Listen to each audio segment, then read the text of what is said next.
presentation of Fox Sports. We are the North. We are the West. As the calendar turns over to September, the finish line is now in sight, and your Rangers are ready for the stretch run. Ron Washington has overseen the emergence built on timely hitting, defense, aggressive base running, quality starting pitching, and a lockdown bullpen. Add it up, and it looks like a fun September starting today against the Twins.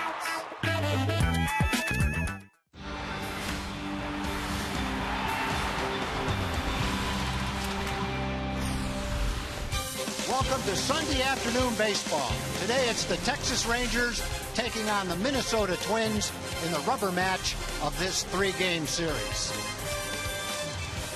Hello, everybody. I'm Tom Grieve, along with Mark McLemore, who's in for Steve Busby, who has the afternoon off. And, Mac, the Rangers find themselves a couple of games in first place as we head into September because of a really great month of August. It was a spectacular month of August, a 20-win month. It's only the fourth time in Rangers history that that's ever happened. So they played extremely good baseball, and they've done it in a number of ways. Number one, they had great pitching in the month of August, 5.89 runs per game scoring offensively. They did it with offense. They did it with defense. Every way imaginable, this team won games in the month of September, and that's how you're going to win and get to postseason play. Number one, all three facets of the game were played extremely well all month long. No doubt about it. The Rangers try to start the month of September with a win today. We'll be right back with lineups and first pitch. Rangers and Twins coming up next.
Is brought to you by your Texas Ford dealers.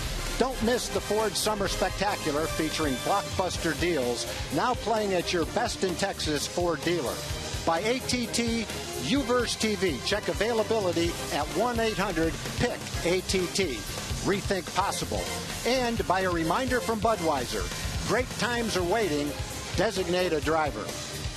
Before we get started, we're going to go down to the field and talk to Allie Lucia. Allie? Thank you, Tom. There's no guy on the field today that is more excited about starting than Jim Adduci. It's his first major league start. He's been in the minors for 10 seasons, and I asked him who he made the call to let them know he was starting for the Texas Rangers. I called my wife first, woke her up out of bed.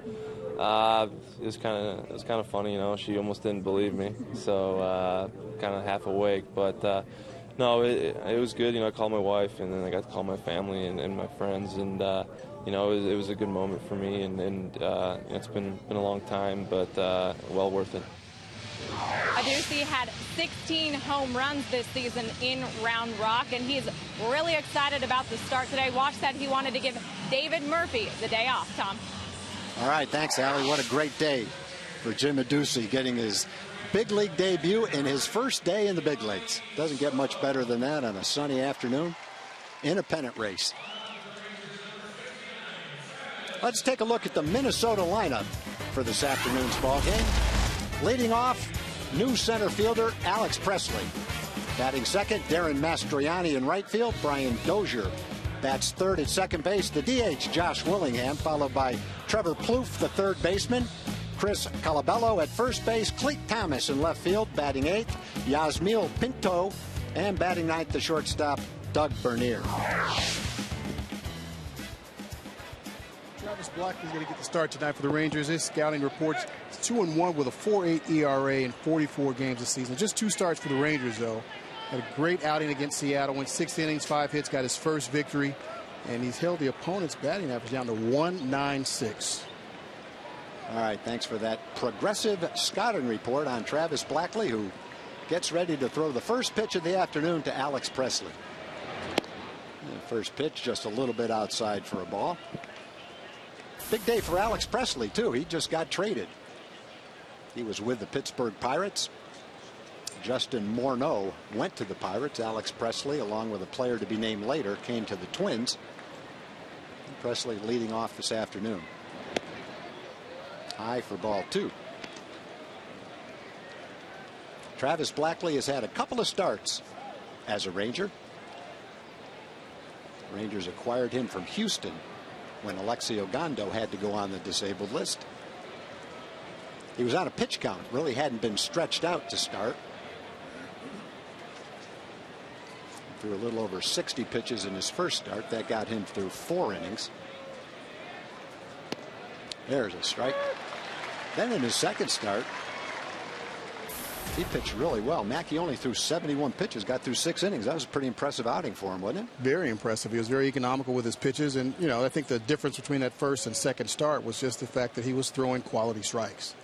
You know, when you're doing that, you're making the opposition put the ball in play. You're not going to throw as many pitches. Ball lined into right field. That's going to fall in front of Alex Rios. And when his first at bat as a Twin, Alex Presley finds that ball sharply into right field. He's on first base. Blackley got this ball out up over the plate, and Presley just put a nice swing on it, drove to right field. It looked like one of those at bats where he was saying to himself, I'm not going to walk him, I'm going to throw him a strike. And Alex Presley was ready for it. Presley had 72 at bats in the big leagues with the Pirates, spent most of the year in the minor leagues. Darren Mastroianni bats second today, playing right field. Doesn't have a lot of at bats. He's only hitting 143. Only been up 14 times since his recall from the minor leagues. Well, most teams have an advanced scout. And Mac, I think the first thing the advanced scout would have warned them about was that right there, isn't it? It definitely was. You saw Presley going back to the bag as soon as Blackley moved. This is one of the better moves, and this was probably his B move, not his best move, but even his B move is better than most guys' A move. There's a strike. You know, you can get all the scouting reports, you know, and everybody telling you, oh, well, he's got this, he's got that. But until you're actually down there on the field and see that move from first base or second base, you really don't know how deceptive it really is. So if someone tells you this guy's got a great move as a base runner, what do? Just stand there and not take a secondary lead? That's exactly what I would do. I would stand there and wait and watch and see which way he goes and try and figure out all the little nuances of his move. And sometimes I, you know, get out there and fake like I'm going or act like I'm going just so I can make him, you know, throw over to first base so I can see what he's got. When he had that pickoff play the other day against Seattle, that poor guy, he wasn't going anywhere. He never even took a step back toward first base. There's a great changeup for strike two. Let's go back and look at that. Describe this one, Mac. Well, this is just Blackley just waiting and waiting to see what he was going to do. And look at him. He's looking at home plate. He looked at home plate. Blackley took his head to home plate, and so did he. He took his eye off the pitcher and looked at home. He thought he'd already delivered the ball to the plate. Miller had never seen anything like it before. Wow. 1 ball and 2 strikes now to Darren Mastriani.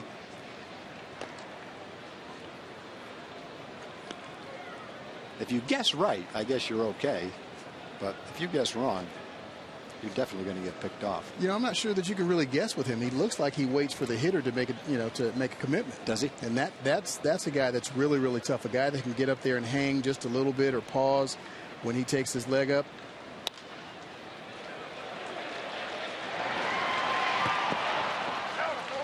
Mastriani runs real well. No play at first base. Jeff Baker getting the start at third base today. Adrian Beltre is the DH. And rather than risk a throw to first base, Ian just held on to it. They'll take the force out. Presley got down to second base quickly to disrupt Ian. And Mastriani runs pretty well. Not much Ian can do there on that play. That's just one of those balls that wasn't hit hard enough to turn two.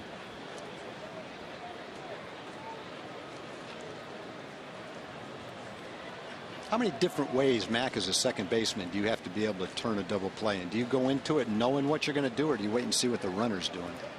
I didn't really wait for the runner. I always wanted my shortstop or third baseman to throw the ball to the bag, not lead me in the line. I wanted them to throw it to the bag so I can decide what to do. If I wanted to come across, if I wanted to go behind it, or if I wanted to go to the left field side, or if I wanted to go into, you know, into the first baseline.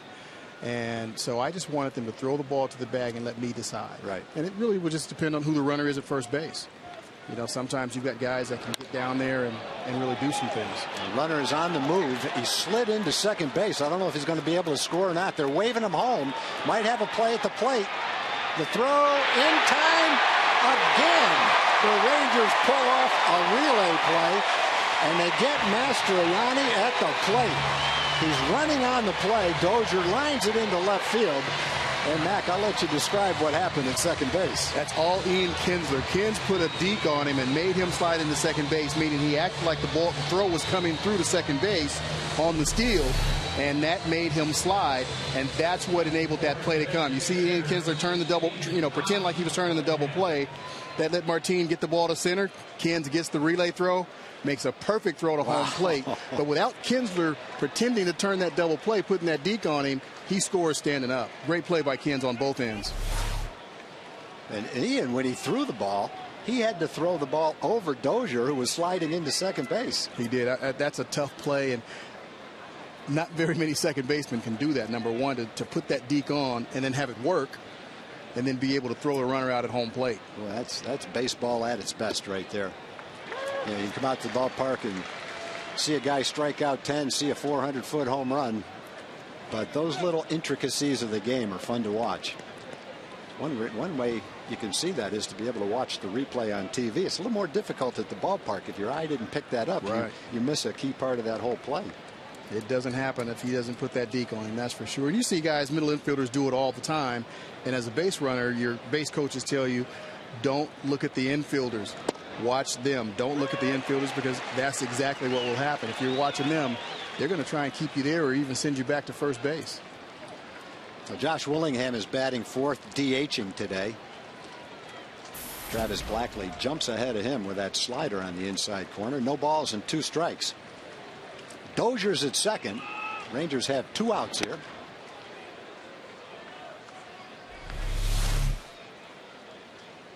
Here's the play at the plate. Ian got the ball there in plenty of time, and boy, Giovanni just buried the base runner at the plate. There was no way he was going to get to home plate. That's rough. That's rough. You've got a catcher of that size that just comes down on you, and that's hard to do. That's hard to get through number one, and there was no place for him to go. And I guess you have a choice. Do you slide into that knowing you're not going to get to the plate, or do you try to barrel the catcher over knowing that he's about 6'1" and 240 pounds? You know, you've got a kind of a tough choice. Or do you just stop and let him tag you? I think I probably just would have stopped. Great throw from Kinsler. A one-hop throw, easy to handle, and Mastriani never gets to home plate. Great job by Giovanni, who finished the play off. Doesn't happen without that either. That's called closing the door. He did. 1 ball and 2 strikes now. Josh Willingham. Changeup down and away. 2 balls, 2 strikes. Trevor Plouffe is the next hitter. First base is open.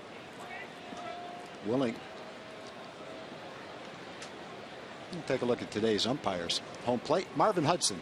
First base, veteran Tim McClelland. Marty Foster is at second base, and Wally Bell, after being behind the plate last night, moves to third base for today's game. 2-2 pitch. Checks him back to second base. Make sure he doesn't get too big a jump. Rangers trying to dodge a bullet here in the first inning. Get out of the inning unscathed. A couple of hits. Presley and Dozier each had line drive hits.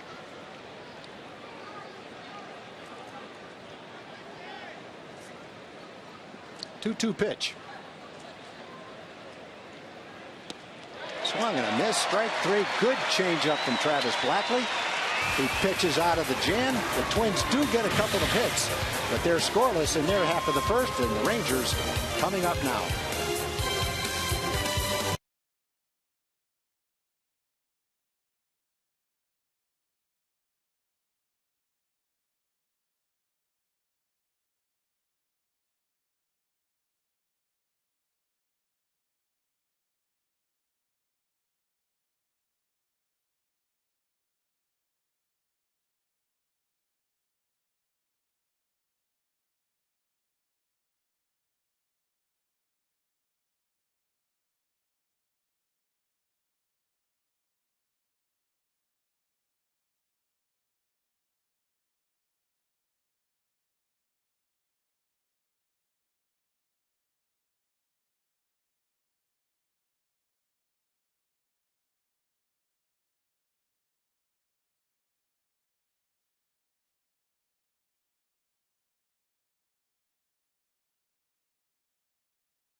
Top of the first, and we're going to the bottom of the first, and let's take a look at the Ranger lineup.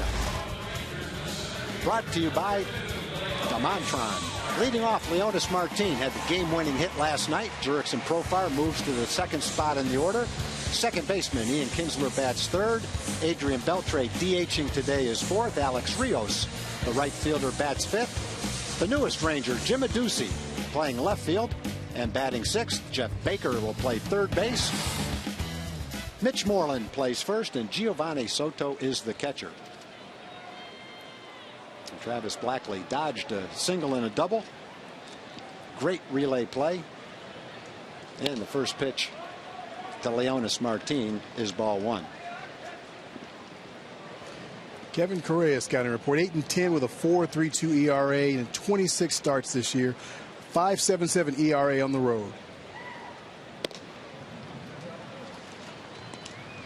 He's 2-0 in 3 career starts against Texas with a 1.76 ERA, and he holds his opponents down to a 200 batting average, so that's pretty good. Yeah, Correa is not an overpowering guy. He really knows how to pitch. Not a strikeout pitcher, but he throws a lot of quality strikes. There's a ball on the outside corner. A strike on the outside corner, excuse me. Those are the pitchers that teams tend to have trouble with. Not necessarily, the strikeout guys. Yes, they're going to get their strikeouts, but when you've got a guy that's around the plate, can work both sides of the plate, inside, outside, change speeds, those are the ones that are pretty tough to hit. Well, the Rangers saw Liam Hendriks in the first game of this series, and he didn't have a great record coming into the game, but that's pretty much what he did. Mixed up his pitches, moved it from side to side, and he held the Rangers down pretty well through 6 innings. 2-1 pitch to Leonis. Ball hit off the handle to second base. Easy play for Brian Dozier. We'll take a look at the rest of the defense. Left fielder is Clete Thomas. In center field is Alex Presley. The right fielder, Darren Mastroianni. At third base, Trevor Plouffe. Shortstop today is Doug Bernier. Brian Dozier is playing second. Chris Colapello is playing first.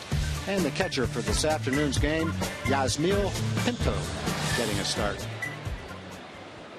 Yeah, Kevin Correa against the Rangers back in April in Minnesota. Pitched a gem. 8 innings, 6 hits, no runs. Completely shut the Rangers down. Only struck out a couple in that game. The Rangers didn't hit a lot of balls hard against him.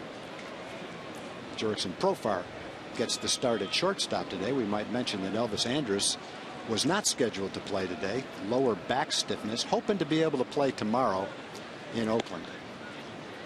Changeup way outside. 1 ball and 1 strike to Jurickson Profar. The difference between last year and this year with the Rangers is that Wash has more guys on the bench that can come in and fill in for those guys. Yeah. Last year it was really difficult to put guys out there because there was a significant drop off from the starters to the guys that would come in off the bench. This year, not so much. He's got some veteran guys off that bench, some guys that can go out there and play every day for most ball clubs. Yep. So that helps, especially at this time of the year when it's hot out. Guys have gone through 4 or 5 months of the season, and they need a little breather. Yeah, that's a great point. You're happy to have Profar in the lineup.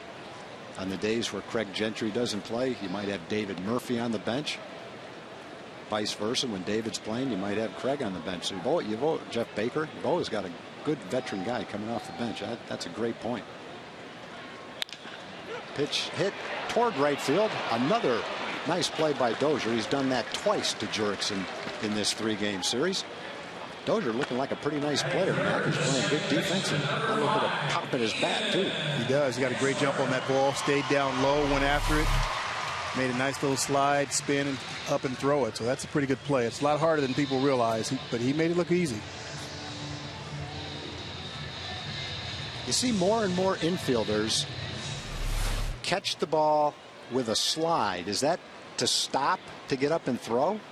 I think they're not as comfortable laying out for it. And that's, I didn't used to see a lot of that. You either dove for it or you caught it standing up. And you just start to see a lot more guys just sliding that way. Easy inning for Kevin Correa. 3 ground balls, 9 pitches. No score after 1. Minnesota in Texas.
Jim. I appreciate it, Tom. Hey, we got a good group, youth group here from Plano, Texas, enjoying today's game, having a nice time. Community Corner this afternoon, talking about when the Rangers get back to town. Don't forget to stop by the Rangers kiosks over there near Gate 13. Make that Section 13. That's where you can make a donation to a tornado relief fund in order to help out the tornado victims. In doing so, you donated a $25. And you can receive a T-shirt or dog tag. So make sure you stop by the Rangers kiosks. That is when the Rangers get back to town. Now, what are you guys talking about? What?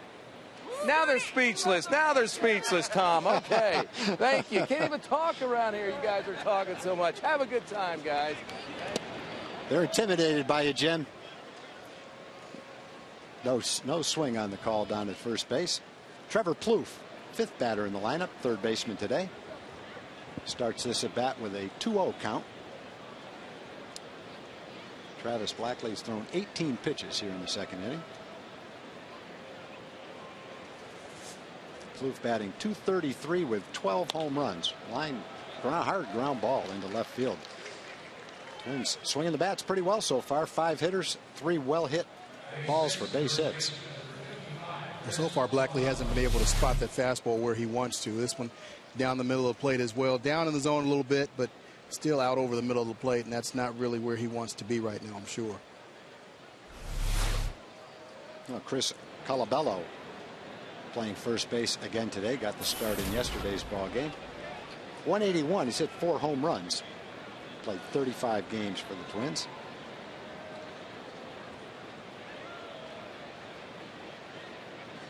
Plouffe a little closer to first base. There's a ground ball. Should be 2. Played a second. Plenty of time to overcome the little bobble. Colabello 1 pitch, 1 ground ball to short, 2 quick outs for Travis Blackley. That's how you do it. Perfect pitch. Got it down in the zone.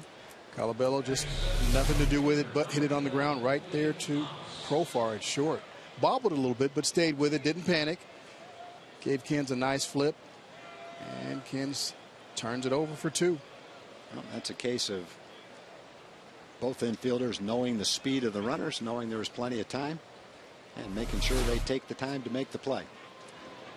Cleet Thomas playing left field today. He's played center field the first 2 games of this series. Takes ball 1.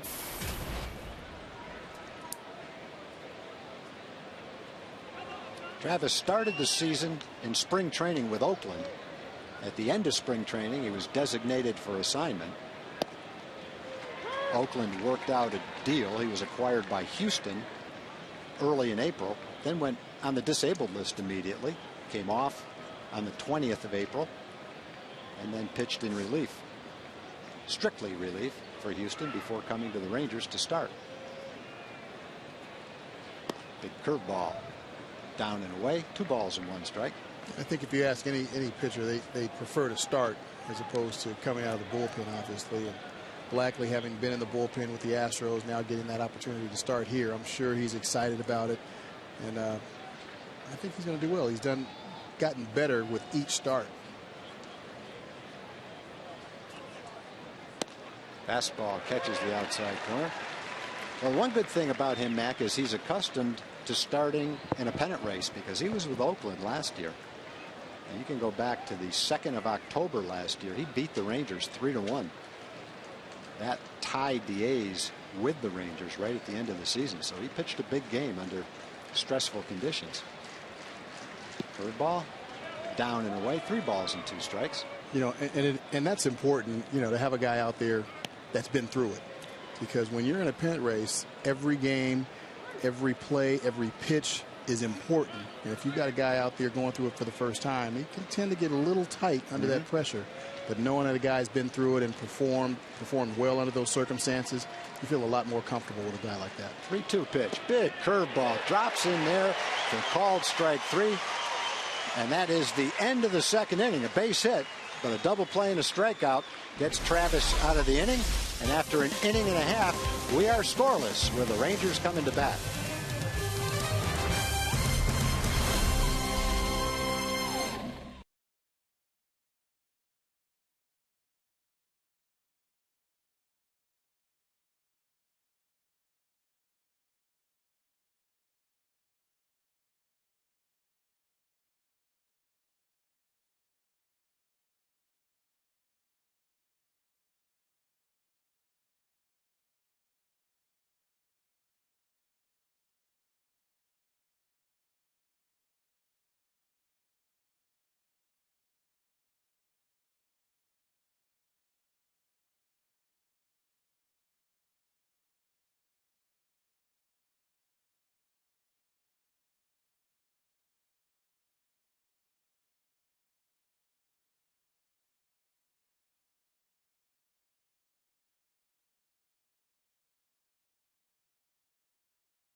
Poll question for today. Very appropriate on a hot Sunday afternoon. What is your favorite flavor of Bluebell ice cream to enjoy at Rangers Ballpark? Hashtag FS Vanilla, cookies and cream, chocolate, Rocky Road, or mint chocolate chip. I don't think you can go wrong with any of those flavors, Mac, but we'll see what people like the best. I don't think so. Not when it's 100 degrees out here. Nah, take what you can get. My problem is I probably want all of them. Get a sampler.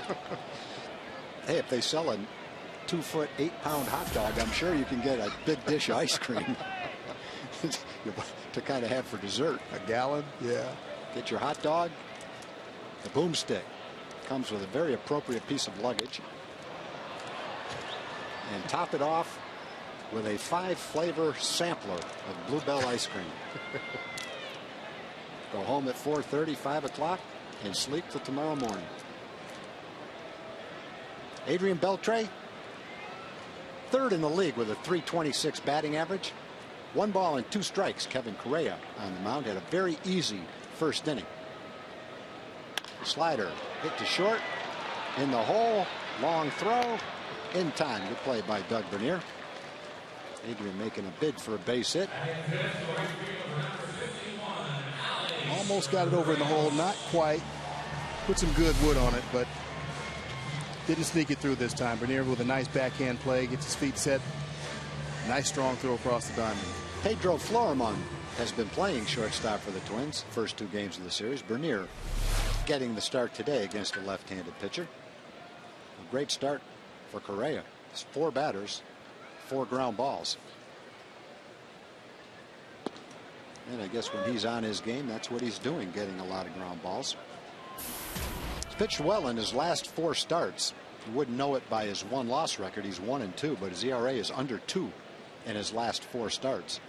He's also averaged right around 7 innings per start. Originally a 4th-round draft choice back in 2001 by the Giants. He's played with San Diego and Pittsburgh. Signed by Minnesota last December, as a free agent.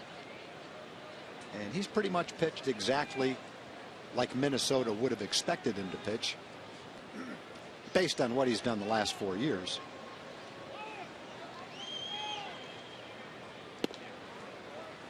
Pitch high, 2 balls and 1 strike. He's won 12 games, 3 out of the last 4 years, 10 games the other year. Been about a .500 pitcher. An ERA about 4.4 if you want to average it out. And that's pretty much what he is right now. Another ground ball. Easy play for Trevor Plouffe. Throws it over to first base. 5 up, 5 down. Fox Sports is proud to team with Feeding America, a nationwide network of food banks that helps feed more than 37 million people in America each year. Visit feedingamerica.org/Fox Sports to learn how you can fight hunger in your community. Together, we're feeding America.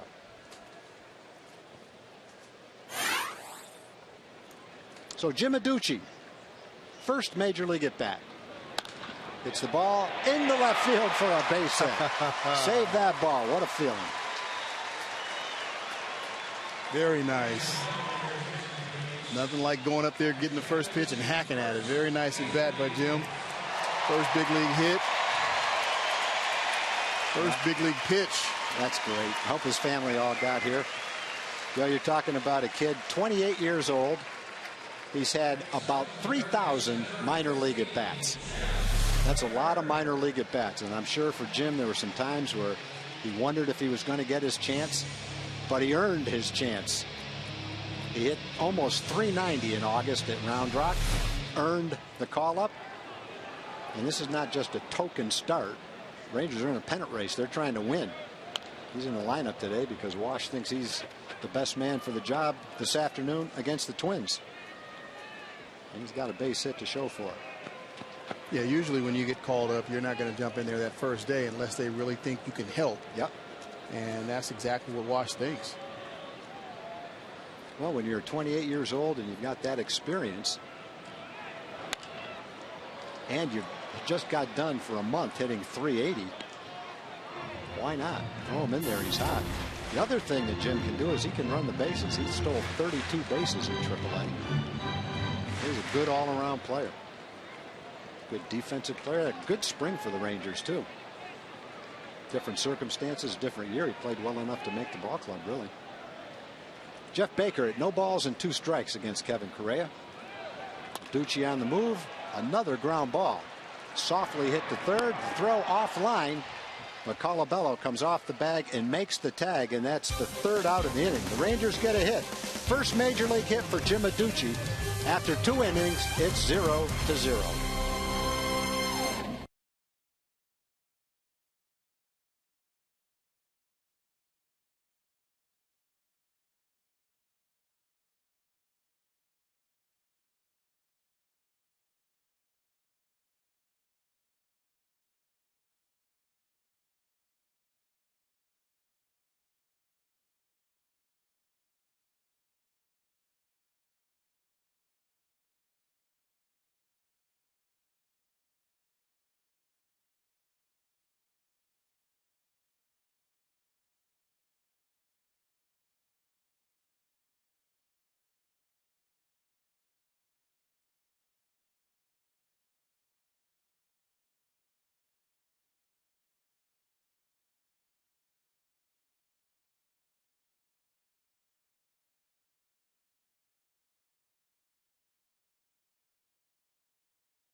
Broadcast, I'm Ali Lucia. Leonis Martin with the game-winning walk-off hit. We saw him with his 12th outfield assist of the season. I talked to third base coach Gary Pettis about his throwing accuracy, and he said Martin has worked hard this season.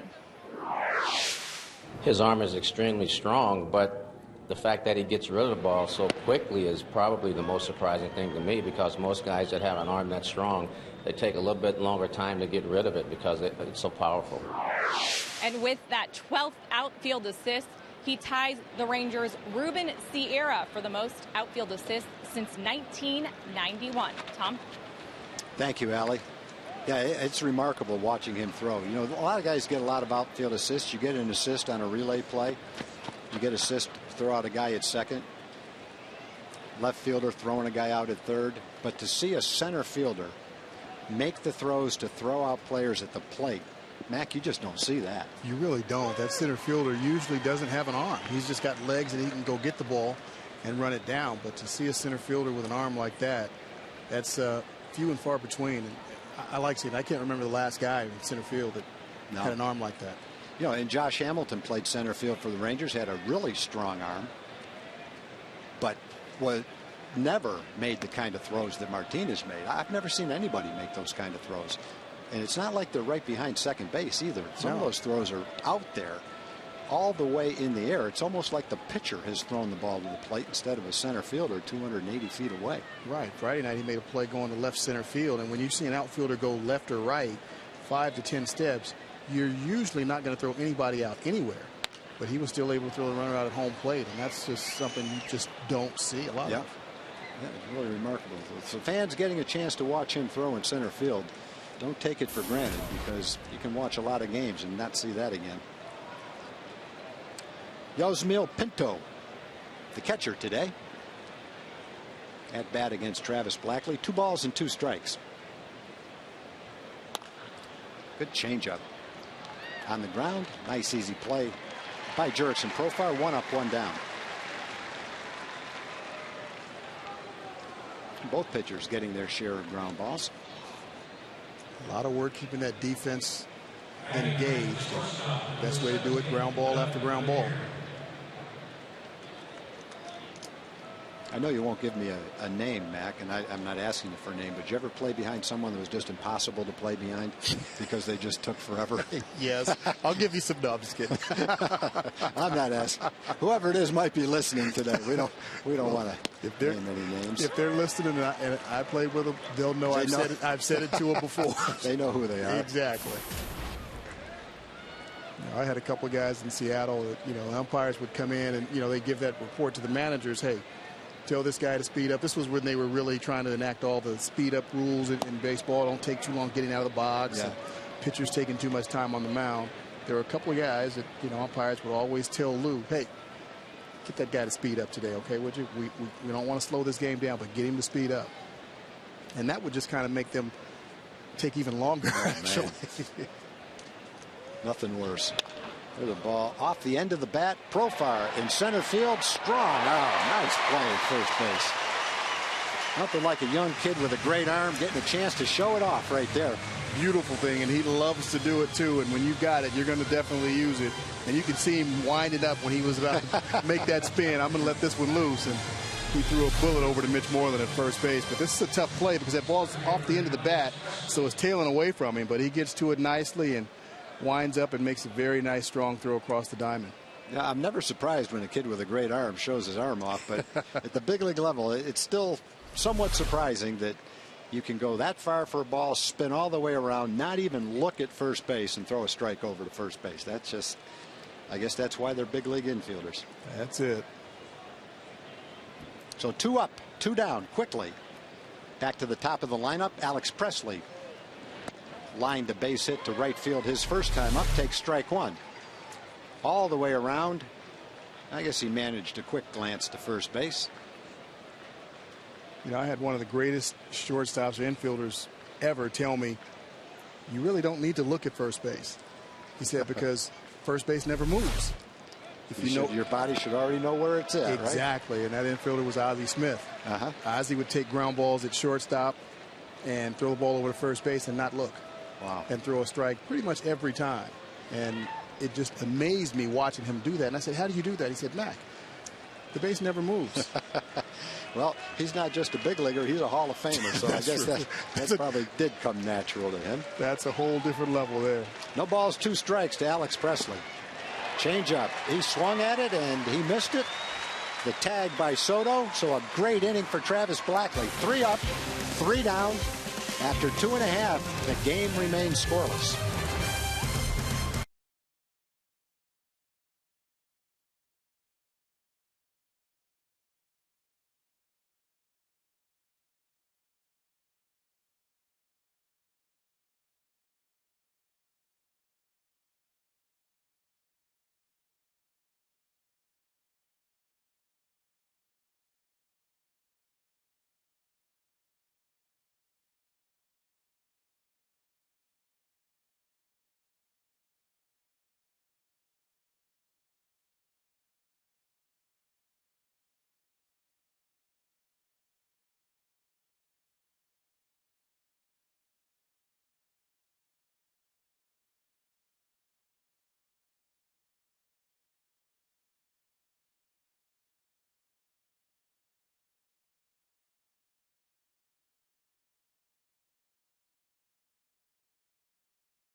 Ford dealers. Don't miss the Ford Summer Spectacular featuring blockbuster deals. Now playing at your best in Texas Ford dealer. And by Jack in the Box. Go big with Jack's really big chicken combos.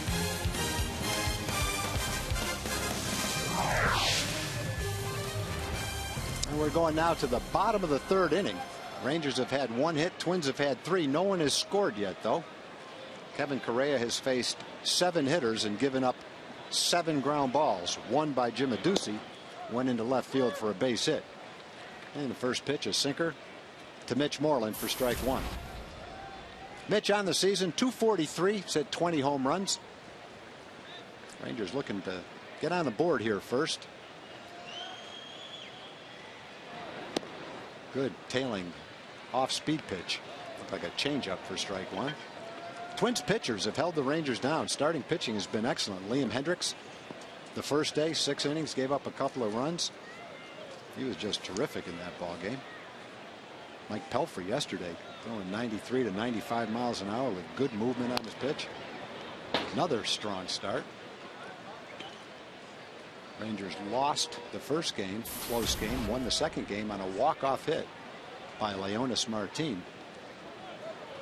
Great game by Matt Garcia yesterday. Gave up a leadoff home run, then shut the Twins down the rest of the way. A little help from the bullpen.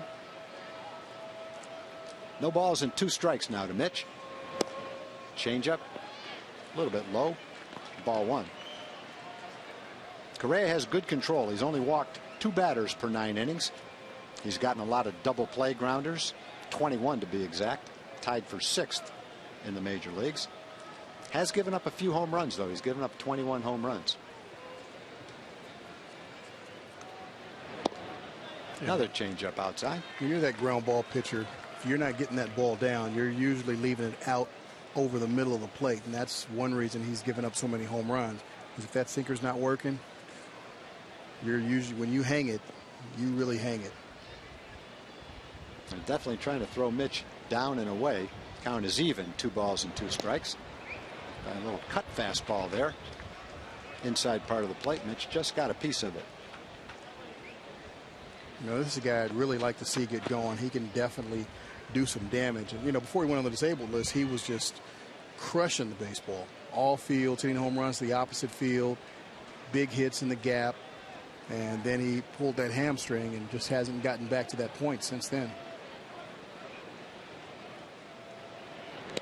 Ball 3. Well, the Rangers had a great month of August. We've talked about that. No team in baseball scored more runs per game than the Rangers did in August. Walsh is happy about that. Adrian Beltre had a big part in that. And to ensure the same kind of September, a hot Mitch Moreland would go a long way to do that. Ball hit pretty well to left field. In fact, very well to left field. Thomas looks up, and it's gone. Well, there's what you're talking about, Mac. That's exactly what I'm talking about. Number 1, a hanging sinker right down the middle of the plate, and Mitch Moreland going the opposite way with it. Got all of that one. Very nice at bat. No, the last couple of nights, it really hasn't felt like the ball is carried that well at the ballpark. There have been a couple of balls hit somewhat like that. Adrian hit a couple of balls to right field yesterday that just didn't get to the warning track. But today, Mitch gets one up in the air. There's what you're talking about, Mac. The high sinker out over the plate. I thought at first he might have gotten underneath it a little bit. But he got enough of it and shot it right into the front row, over the scoreboard, over the head of Clete Thomas in left field to give the Rangers a 1-0 lead. Mitch has been swinging the bat pretty well over the last couple of weeks. So yes, to see him get this, yeah, they're all happy about that. Well, Mitch has got that kind of power. He can hit the ball out of the ballpark, any field. And we've certainly seen that from him. The Rangers on the board. Giovanni Soto catching and batting 9th today. That ball's hit pretty well to left center field. It's definitely in the gap. Short hops the wall in left field. Giovanni trots into second base with the second well-struck ball of the 3rd inning. Line shot double in the gap. He gets that ball up in the air. He's got a chance to hit one out of the ballpark himself.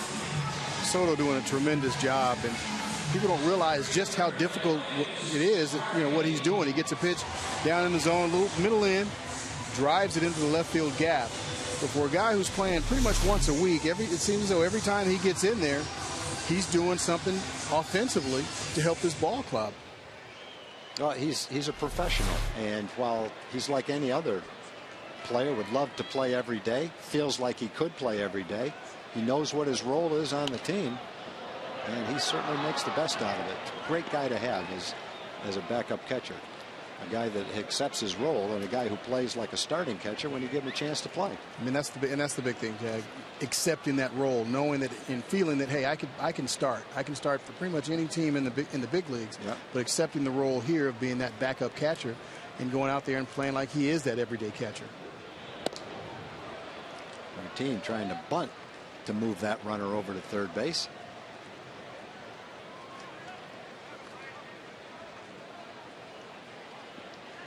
A.J. Pierzynski, who's getting the day off today.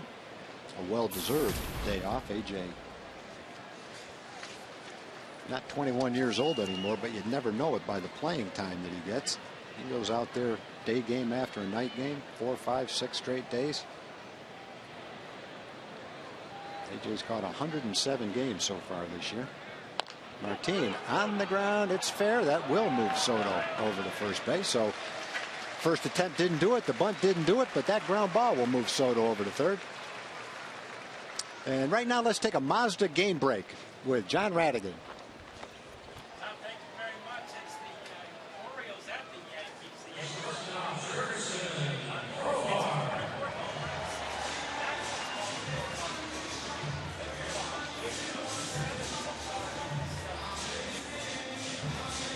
Okay, thanks, John. We'll keep our eye on that one. Baltimore trying to get back in the wild card race. There's the American League East standings. Boston 4.5 games ahead of Tampa Bay. Tampa Bay's fallen on some hard times, losing some close games to good teams. Oakland's beat them twice. 2 very close games. Well, the infield technically is not in all the way, but I think with a catcher at third base, they feel like they're in. Jurickson Profar takes a strike, trying to drive in that second run for the Rangers. And this is what you're looking for with fundamental baseball. Get the double, move them over, get them in. And this is a difficult spot, a difficult at bat for Profar, because you've got a sinker ball pitcher on the mound. So he's going to try to keep the ball down, and as a hitter, you want to hit a fly ball to the outfield somewhere. Well, now he's got his work cut out for him. 1 ball and 2 strikes. But before the next pitch, we want to send our best to one of our great cameramen, Steve Tennyson. A good friend to all of us out here. Going through some health problems, some tough times right now. And Steve, if you're watching, there's your buddies out there. All giving you the thumbs up. Everybody in the truck, everybody here up in the booth. Wish you our best. Come back soon. Good curveball right there from Correa. Gets a big strikeout. Profar unable to make contact with that man on third base, and less than 2 outs to get that run in. That's a big time curveball right there for strike 3. Very good curveball, and as a hitter, you're trying to put the ball in play. Yes, you want to hit that fly ball to the outfield, but once you get to 2 strikes, it's all about making contact and putting it in play. But that was a very tough pitch to do it with. So Ian Kinsler with a man on third. If he thinks about it, he could drop a bunt down the third baseline and walk to first base and get that run in. Plouffe is way back at third base. Take a look over there, Ian. I think he just did. There's absolutely no way if you bunt a ball to third base, he's going to throw you out. He's done it before. He's a very good bunter. You know, one of the few guys that that can lead off and then hit lower in the order. He can hit third, he can hit fifth, because he's got some power and he can drive in runs. No balls and 1 strike. 2 outs now with Giovanni at third base. Curveball a little bit out of the strike zone. Ian is probably, I would have to say, the Ranger with the best bat control as far as being able to lay off a good changeup, a good splitter, a good curveball that's just a little bit out of the strike zone. That's why he's walked 41 times and only struck out 43 times this year. Sinker popped up. Should be an easy play for Brian Dozier. Looking up into the sun. He makes the play. The Rangers strand a runner at third base. But they do get a home run for Mitch Moreland. And after 3 innings, they do lead the Twins 1-0.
The wife of Rangers bench coach Jackie Moore with a lot of special guests. Joanne, what's this all about?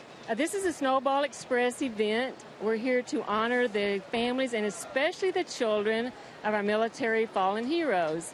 This is one of several events that we do for the kids to come out and just have fun and laugh and be kids and be families. So it's our honor to do this for these families. It's a great event. Well, very good. A great crowd on hand today. And Alec Brock, a volunteer for Snowball Express. When people want to help out, volunteer, what do they need to do? You can go to snowballexpress.org, and there's a volunteer link on there, and you can volunteer for any event that you want to. Our main event is in the December time frame and coming up soon. And you can also donate money on that link and be a part of this wonderful family. All right, Alan, thank you. Joanne, thank you very much. Good seeing you. Way to go. All right, guys, have a good time here today. There we go. Tom. Okay, thanks, Jim. Very well said, Joanne. There's Jackie, husband of Joanne. Rangers bench coach. 1 ball and 1 strike. Over second base into right field. Darren Mastriani has a base hit. 4th hit for the Twins. Let's take a look at our Ford leaderboard today. League leaders, team ERA in the American League. Kansas City 348, Rangers at 362. Lowest in any season through the end of August since 1983. That's pretty impressive for the Rangers, right up there with the Tigers, the A's, and the Red Sox. Well, everybody knows about the Tigers pitching, the A's pitching. Not many people know how well the Rangers have pitched today, and I'm sure not many people know how well Kansas City has pitched this year, including yours truly. Good pickoff attempt at first base. Mastriani. Some reinforcements today. Nefi Felice is active. Lance Berkman, Michael Kirkman, Nick Tepesh have all been reinstated off various disabled lists. Corey Burns recalled. Robinson Chirinos and Jim Adduci in the game today. And there's a look at all of them. From Round Rock, Robinson Chirinos has seen time with the Rangers this year, as has Corey Burns. Jim Adduci seeing his first time with the Rangers. Base hit in his first at bat. Pretty good lead for Mastriani. He's going. The throw by Soto. Safe. Good slide. Mastriani had a pretty good lead, pretty good jump on the move, and in spite of a pretty good throw from Giovanni on a tough pitch to throw, he got his hand in there just ahead of the tag. Mastriani gets a very good jump off Blackley, and that's something you really don't see. I think that's only the second stolen base in the last 2 years off Blackley. But Soto came up on a tough pitch, breaking ball down in the dirt. Nice throw down to second base. Kinsler almost got that tag in there on him.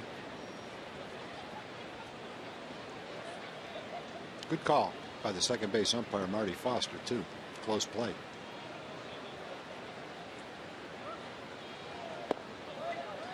Curveball misses. 2 balls and 1 strike.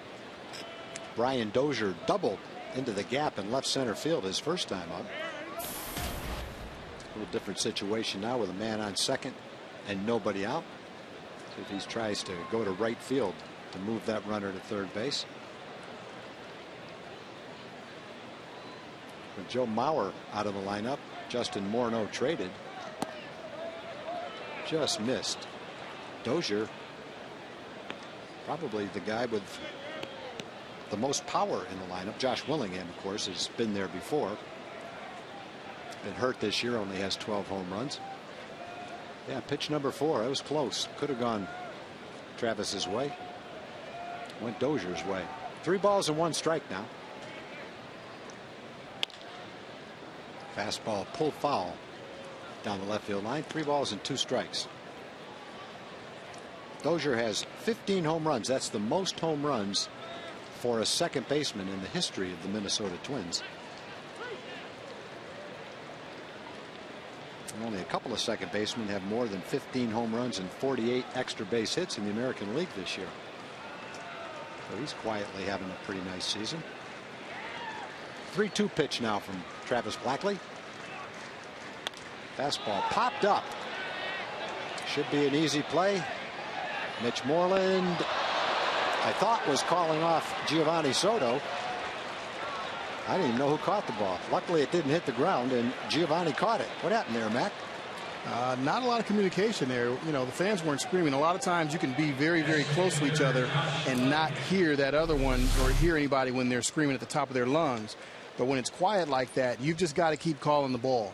You've got to keep calling it, and that's really Moreland's ball. You don't want the catcher going that far. Not that Soto can't make the play. Obviously he did, but it's a much tougher play for that catcher to get up, get his mask off, find the ball, and get halfway down that first baseline than it is for the first baseman just to come over and get it. So I think they both probably just called it maybe once or twice, and they might have still been 40 or 50 feet away from each other. Well, a little miscommunication doesn't hurt the Rangers. Big out for Travis Blackley. Man on second, nobody out. Gets Dozier to pop up. Good curveball. Drops in there to Josh Willingham for strike 1. Willingham struck out in the first inning with Dozier at second base. Willingham last year hit .260 for the Twins with 35 home runs and 110 RBIs.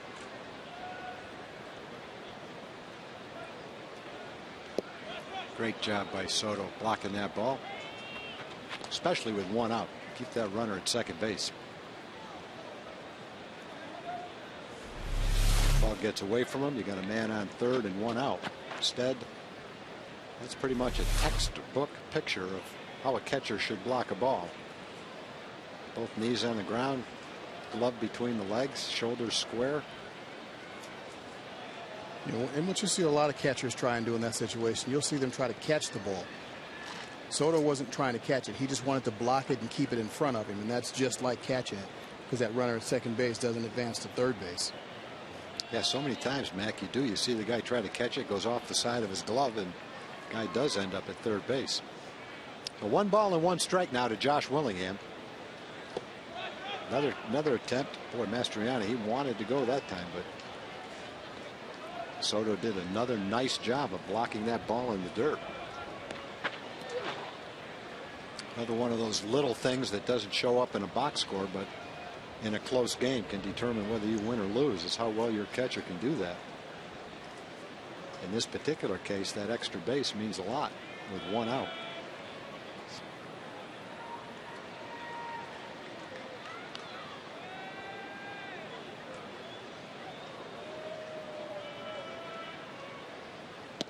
Good changeup. Had him way out in front of it. 79 miles an hour with that pitch.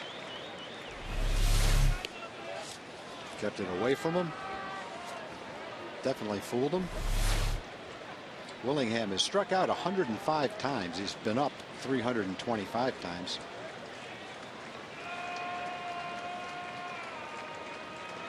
Two-two pitch. That changeup was in the dirt, and that one did get by Giovanni. Off-speed pitch. Tried to pick that one, Mac, and wasn't able to come up with it. That's kind of what we were talking about, wasn't it? That's exactly what we're talking about. You see him go down and try and backhand it. That's one of those where you've got to just shuffle your feet and get in front and block it again. But he thought he could pick that one. Unfortunately, wasn't able to come up with it.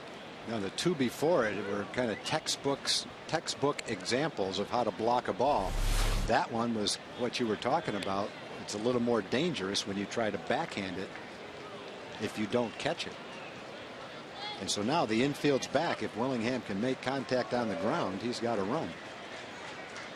Blackley going for the strikeout here. 3-2. Strike three on a changeup.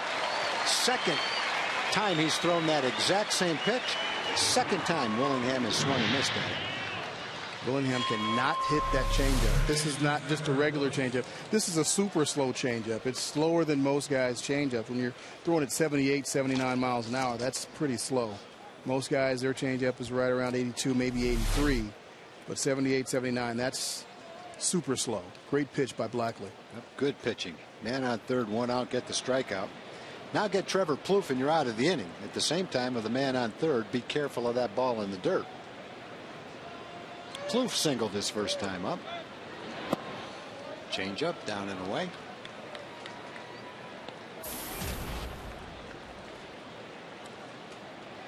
Plouffe last year hit 24 home runs. In fact, in June last year, Plouffe hit 327 with 11 home runs and 21 RBIs. Had a huge month of June. Didn't sustain it, but he was hot for a month. There's a slider for a strike. Looked like a slider. 80 miles an hour. 55 pitches right now for Blackley here in the fourth inning. On a very hot day, 102 degrees right now.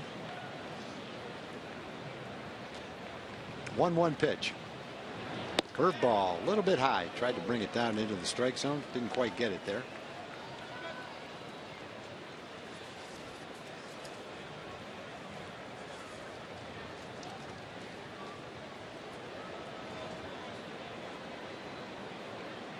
His last game, his curveball was very, very sharp, the best that we've seen. I don't think today it's as sharp as it was in that last outing. Nice play by Jeff Baker at third base. But just like Adrian Beltre, Plouffe hit that ball pretty well right down the line. Jeff backhanded it, took his time, and made the play. Twins strand a runner at third base with one out, and the Rangers, after 3.5 lead, 1-0.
For Chevy Hometown Kids, it's not about the score, it's about the experience.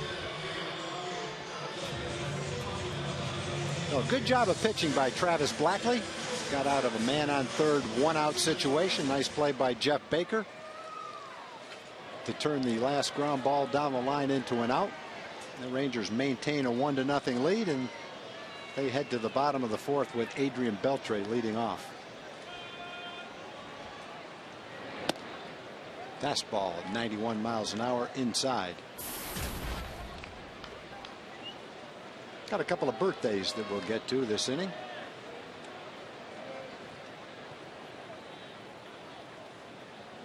One-0 pitch to Adrian.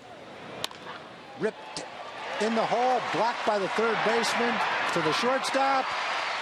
And he's safe at first, and hopefully Adrian didn't get hurt. He looks okay. He sure did get down that line, though. Plouffe knocked it down. Bernier had a shot. The throw was high. Colabello came off the bag, and nice job by Adrian, Mac, to get out of the way, wasn't it? It was. That's tough to do when you're running full speed down the line, and all of a sudden you see the first baseman come off the bag and try and tag you. To be able to avoid that and then swipe and get the bag, that's very difficult. Well, for a minute, they might turn that into an out, but fortunately, Adrian, I thought he missed first base. I thought he missed it too. He slid his foot over the top of it. I was waiting for the umpire to make no call and see if the guy could beat him to the bag. Here it comes right there. Oh, he got it. He slides his foot right over the bag. Yeah, he got it. Tim McClellan, he's all over that. He was all over it. So Alex Rios now with a 1-strike count. Curveball low. John Beal from Richardson, 97 years old today. Happy birthday, John. Alice Mae Foster from Caddo Mills is 90. Anna Ray Edwards from Dallas was 100 years old on Thursday. Happy belated birthday wishes, Anna Ray. And Bob and Stella Gilliland from Burleson celebrated their 56th wedding anniversary on Saturday. Ground ball might be 2. See if they have time to turn it. They do have time to turn it. Thought it might be a little bit too slowly hit to get Alex at first base, but it wasn't. Twins do a nice job of turning a double play. Yeah, Alex didn't get out of the box too well there. Pitch up and in a little bit. That's tough to get out of the box on. But Dozier makes a nice turn at second base.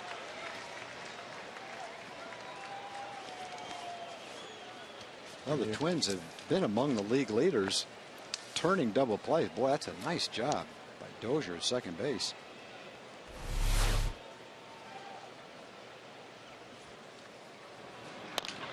And a ground ball to second.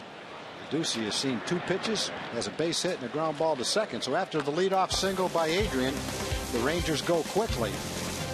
Nice pitchers duel after 4 innings. The Rangers lead 1-0.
Saturday regular season home game, including Saturday, September 14th, when the Rangers take on the A's.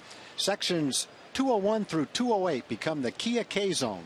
Fans seated in the Kia K-Zone receive a complimentary T-shirt and a K-card to celebrate strikeouts thrown by Rangers pitchers. Tickets start at just $32 and can be found at texasrangers.com/K-Zone.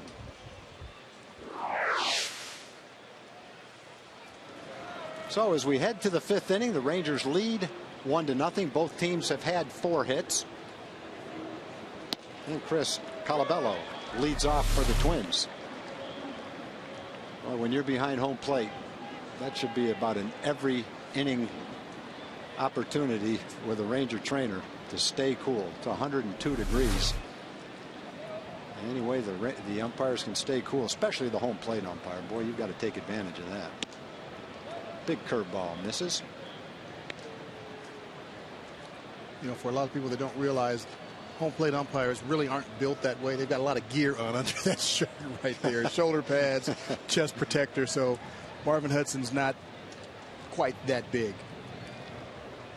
Well, however big he is now, he's going to be smaller after this game.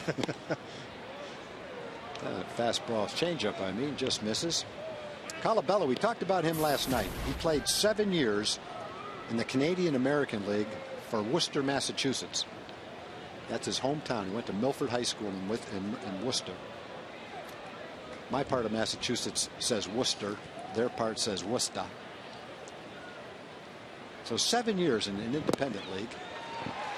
He's 29 years old. Twins signed him. He played Double-A ball last year. Had a nice season. 19 home runs. Drove in 98 runs. This year he was the most valuable player in the International League for the Twins Triple-A team. Hit 24 home runs, knocked in 76, played 89 games. Played for Italy in the World Baseball Classic. Hit .333.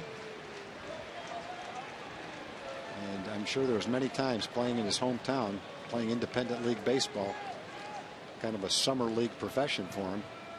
Many times where he probably imagined what it would be like to play in the big leagues, and now he knows he's there. 2 balls and 2 strikes. Changeup, just got a piece of it at 81 miles an hour. You know, it's very impressive just to persevere and go through that. That's just determination. Yep. You know, when feeling that he could play at the big league level, to hang in there and play independent ball for all those years and finally get the opportunity to play minor league ball. And now here he is in the big league, starting every day for the Twins. Yeah, and it's something that wasn't there 30, 40 years ago. You didn't have the opportunity. There wasn't independent league baseball. And now it's very prevalent throughout the United States. That one could have been a strike. Broke straight down. Question would be, did it go through the strike zone? Looked low with the way it ended. But coming straight down, that was high enough, a little bit inside. Tough pitch to call a strike. Tough pitch to take. Yeah, tough, especially with 2 strikes. Good point. So leading off, Chris Colabello, 3-2 pitch. Another changeup, got a piece of it. That changeup has struck a couple of guys out today, including Josh Willingham, with a man on third base and 1 out. But Colabello's gotten a piece of it. 2 good changeups. Just able to stay alive. Blackley spotting them pretty well. He's keeping them down, keeping them away from right-handers. In his last start, he threw 71 pitches against Seattle and got through 6 innings. Pretty great job. Lined back through the middle sharply. He was right on that fastball. Colabello, after grounding into a double play in the 2nd inning, leads off the 5th inning with a shot to center field. Twins have had the leadoff man with a single in the 1st, a single in the 2nd, a single in the 4th, and now a single in the 5th. So 4 times the Twins have led off an inning with a base hit. They have 5 hits in the game. 4 of them have led off innings. The only inning that didn't happen was the 3rd inning, when Travis had a 1-2-3 inning.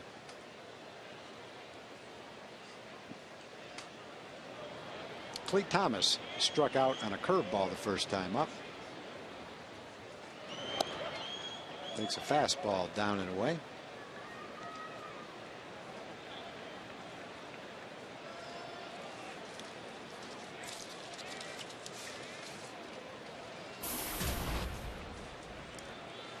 Blackman's done a good job of weaving his way through some of the troubles, getting 4 out of 5 leadoff guys on, not letting any of them come around to score. Ground ball to second, could be 2, should be 2. Hard throw, offline at first base, and that's going to let the runner, the batter, Cleat Thomas, go to second base. Well, that was a turnable double play. Wasn't a hard hit ball, but it was very close to second base. Flip from Kinsler looked like it was accurate. Throw just got away from Jurickson, Mac. Yeah, Jurickson came across, and I think he wound up a little bit too much, tried to throw it a little bit too hard, didn't have to put that much on it. And the throw was just up the line a little bit, but you look at Colabello, he's down there right on top of him, and that puts a little bit of pressure on him, and the throw went up the line a little bit. Mitch couldn't get off the bag quick enough to get it. And then the ball looked like a ball hit the runner. Went down the right field line just a little bit.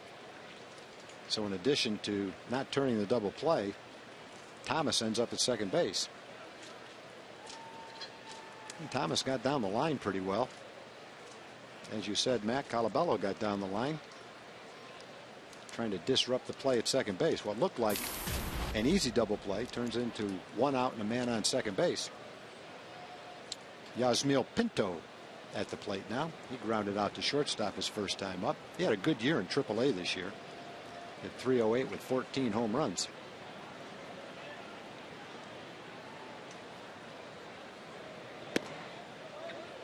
High slider, it looked like. 78 miles an hour. You see the fans in the stands all using their fans, trying to stay cool. Stay hydrated today. Still 102 degrees outside. Pretty good crowd for this kind of a Sunday afternoon. Thomas leads off second. Changeup's in the dirt. Thomas will go to third base. So for the second straight inning on a wild pitch, Minnesota moves a man to third base with 1 out.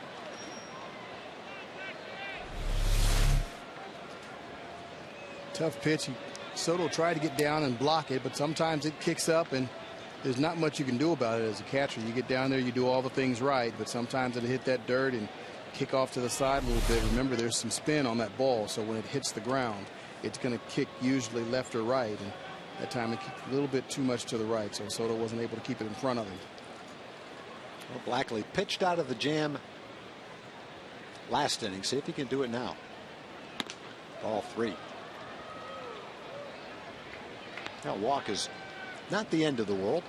First base is open. Would set up a double play.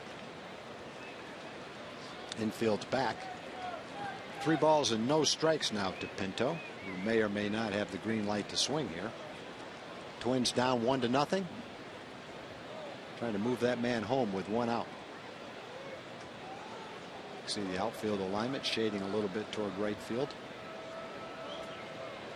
A 3-0 pitch. Curveball, just in case you're thinking about swinging.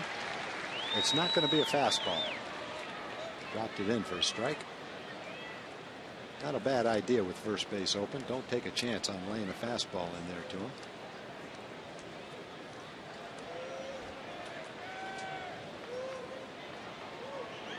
Twins have had 5 hits today. The Rangers have had 4. One of them was Mitch Moreland's home run. Change up. Good pitch. Just got a piece of it. Now it's 3 balls and 2 strikes. Nice pitch. Again, he went with the changeup down and away to a right-hander. And this Minnesota Twins team has just not been able to do anything with that changeup with Blackley. There's a sight we haven't seen in a long time. Nefi Felice throwing down in the Ranger bullpen. Serving as the long man today.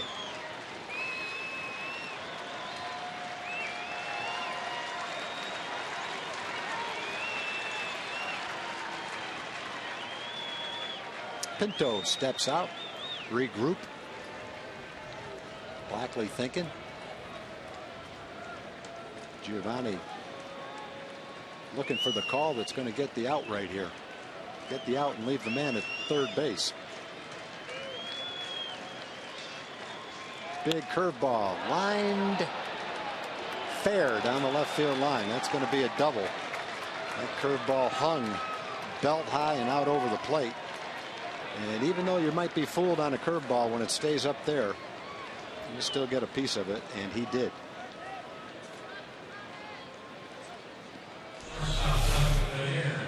Three-two curveball, but that stays, well, I said belt high, it stayed about chest high and became a very easy pitch to hit.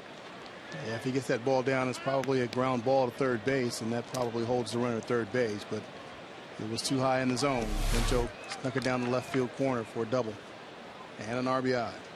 Well, the failure to turn what looked like a double play has hurt the Rangers.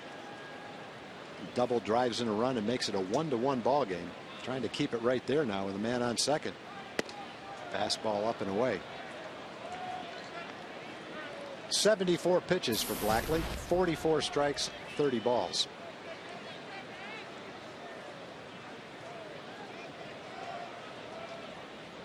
For Yasmil Pinto, his first major league hit. Well, two guys today have had their first major league hit, one for each team. Change up. Doug Bernier was able to lay off it. Takes it for ball two. 2 balls and no strikes. Bernier, the 9th place hitter. Alex Presley, the leadoff hitter, on deck.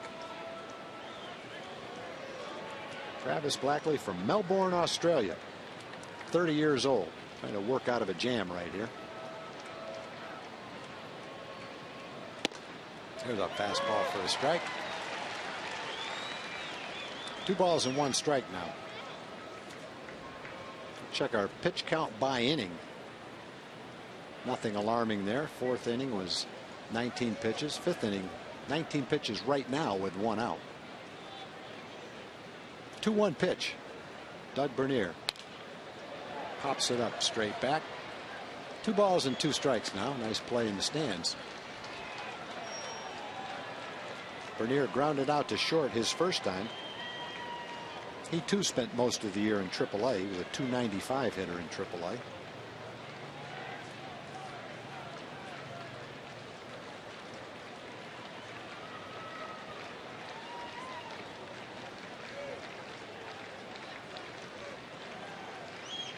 Change up, he takes it, ball 3.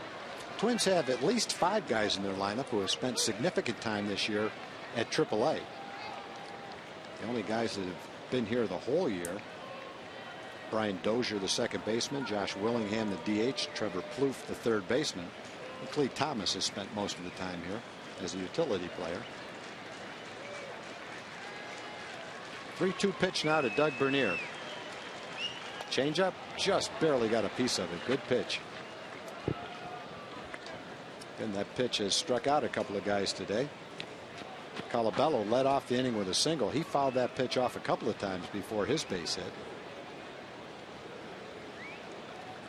Rangers had a chance to have 2 outs and nobody on. Couldn't turn a double play though. Ball got past first. Thomas went to second, went to third on a wild pitch, and scored on Pinto's double.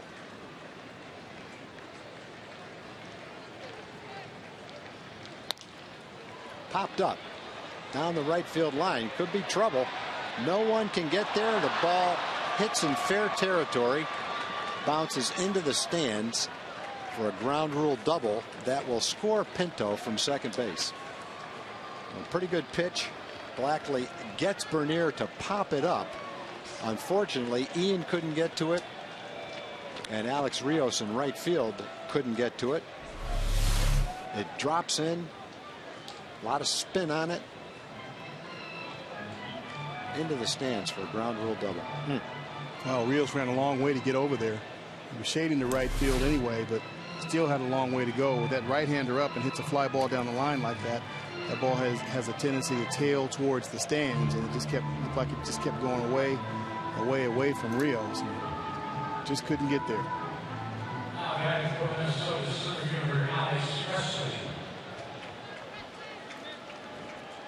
3 hits for the Twins this inning. 2 doubles and a single. Still only one out, still a man in scoring position.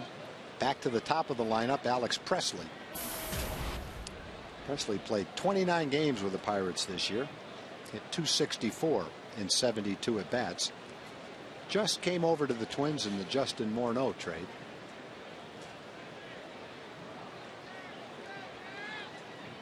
Presley's been around for a while, originally an 8th round pick in 2006 by Pittsburgh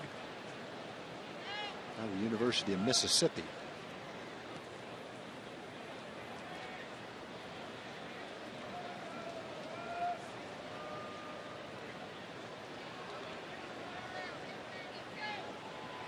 Checks the runner, delivers a pitch, a blooper to left field. That's going to fall in.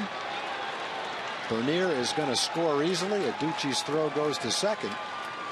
And the Twins have now scored 3 runs here in the 5th inning on a blooper to left field and a blooper down the right field line. And Ron Washington is going to come to the mound, going to make a pitching change. And it looks like we're going to see Nefi Felice for the first time in a long time trying to put out the fire in the 5th inning. The Twins have scored 3 times and they've taken a 3-1 lead. Travis Blackley deserved a little bit better here in the 5th inning. Battled, and he'll leave after 4 1/3, having given up 3 runs. A nice ovation from the stands. And here comes Nefi. We'll take a break and we'll be right back.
Lead into the 5th inning.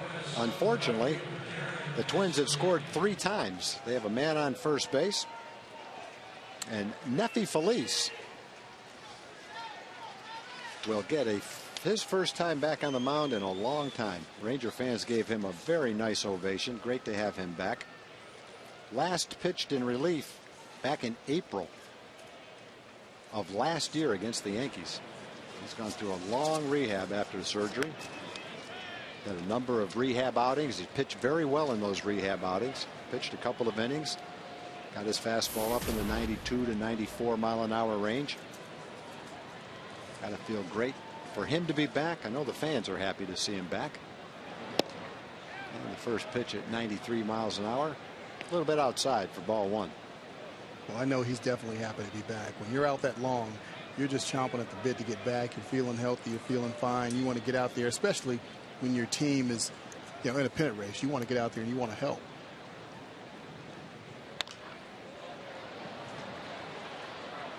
Fastball fouled away by Darren Mastriani.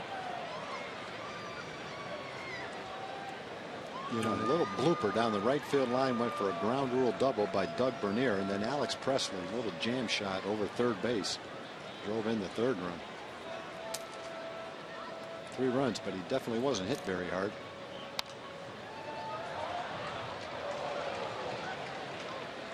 Ball fouled away. 1 ball and 2 strikes. You know, 2 plays that hurt that inning. 2 of the plays that hurt. Double play that wasn't turned was the biggest. And then the hanging curveball that Pinto got to double in a run. Probably the one pitch that inning that Travis Blackley would like to have back.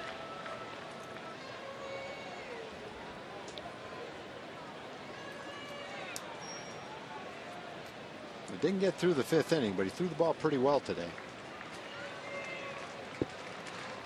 So Nefi Felice with 1 ball and 2 strikes delivers a slider, fouled back by Mastriani. Count stays at 1 ball and 2 strikes. Yeah, Blackley did deserve better than that. He threw it. I thought he threw a pretty good game. Kept them close. They're still in it. It's only 3 runs. The Rangers offense just hasn't been able to generate any offense.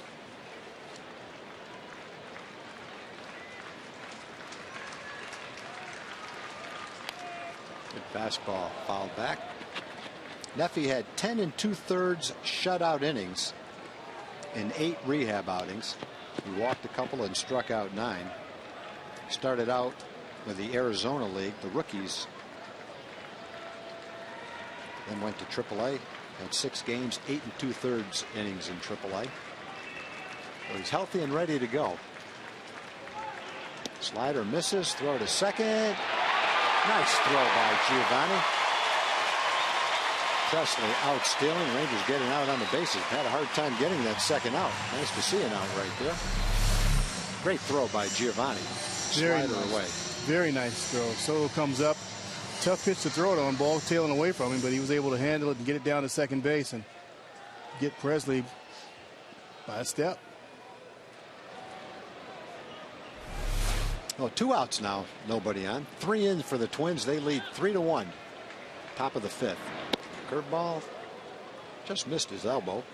Stays way inside for ball 2. You got to give Nefi some credit on that. Normally he takes a little bit longer to get to the plate, but it looked like he did a slide step there to give Soto an opportunity to throw Presley out.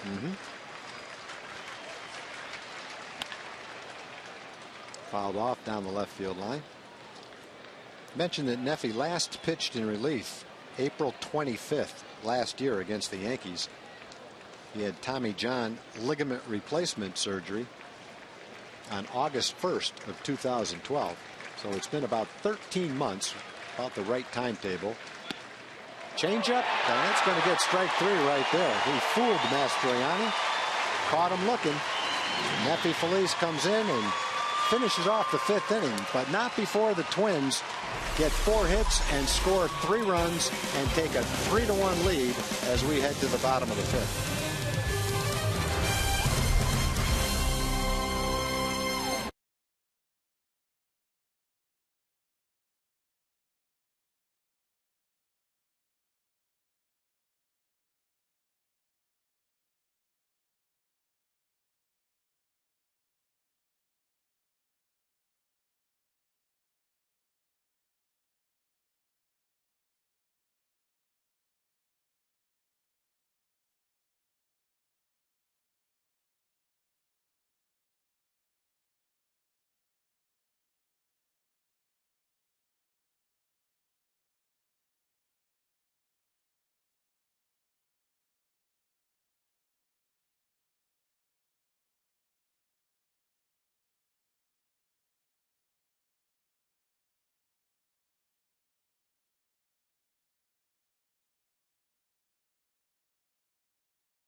Crowd Goes Wild with Regis Philbin and a cast of former athletes and journalists that will talk about things you won't hear on other shows. Sports talk just got a lot more colorful.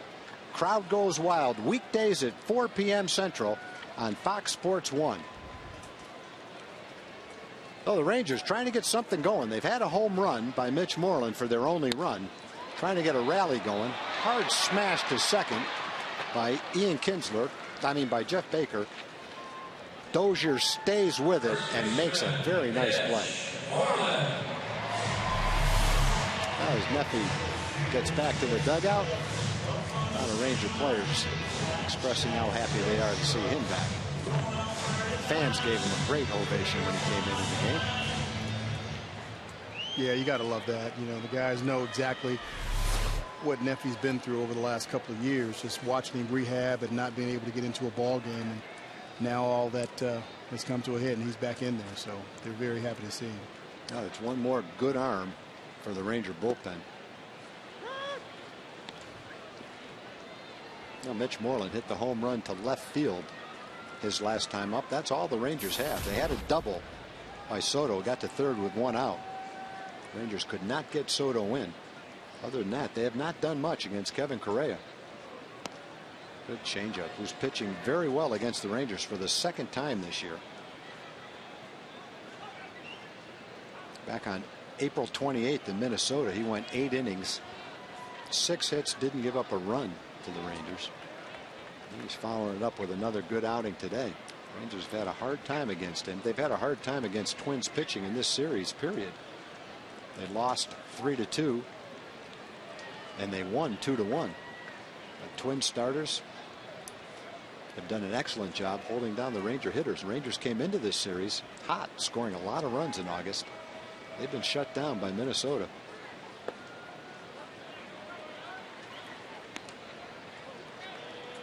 Our ATT Uverse Rewind is this pitch to Mitch Moreland.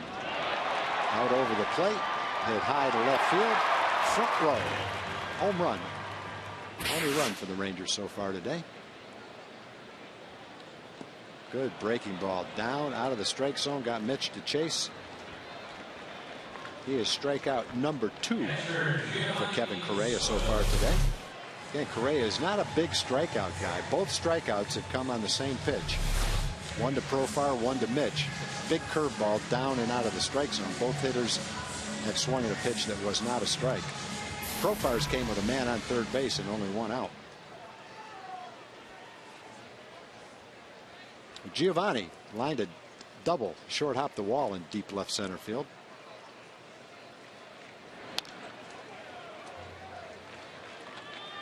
Well, in that inning, Mac, you were talking about a sinker ball pitcher getting the ball up and what can happen. And back-to-back hitters, Moreland and Soto, each got one, but since then haven't seen many more. No, he hasn't been hanging much of anything lately.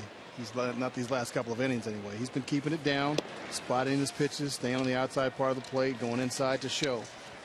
But for the most part, he's just been down and away from the middle of the plate. The Rangers have their second best 135 game record in club history. 23 games over 500. Just got underneath that pitch, had a good swing at it. It pops it straight up to right field where Darren Mastroianni waits for it and makes the catch. Another quick inning for Kevin Correa. 3 up, 3 down. And we head to the 6th inning and the Twins lead the Rangers 3-1.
Fox Sports Fan Express rolled in from Waco, Texas earlier this afternoon. On board, plenty of students from Baylor University. Also, Kami and Liddy, the Fox Sports Southwest girls, down at the end right there on hand. And Kurt, what was this all about? Well, at Baylor University, we have a sports and entertainment marketing program, and these students are in our class, and we're here with Fox Sports as part of our Creative University project. Awesome. Okay, and we understand, after the big football win last night, you got a little energy saved up for the Rangers. Let's hear it. Ready? Hey, Sick'em Rangers! There we go. Not bad. All right, Tom. Thanks. All right, thanks, Jim. Top of the 6th inning. Third place hitter Brian Dozier leads off for the Twins. Neffy Felice on the mound for the Rangers. Throws a 93-mile-an-hour strike. Neffy looks like he's throwing free and easy. 10 pitches, 7 strikes. Right around the plate with everything so far. Struck out Darren Mastriani on a changeup looking. There's a changeup for a strike right at the bottom of the strike zone. He's one of those guys that's just very deceptive. I mean, if you look at him, he looks like he's just warming up right now. It does.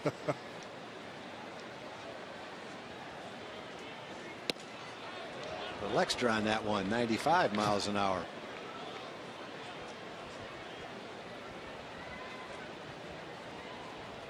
I think that's pretty good when you can keep it right around 93, 94, and you've still got 2 or 3 left in the tank to bump it up a little bit when you need it. Something to work for. Slider. Flattened out a little bit on him. 2 balls and 2 strikes.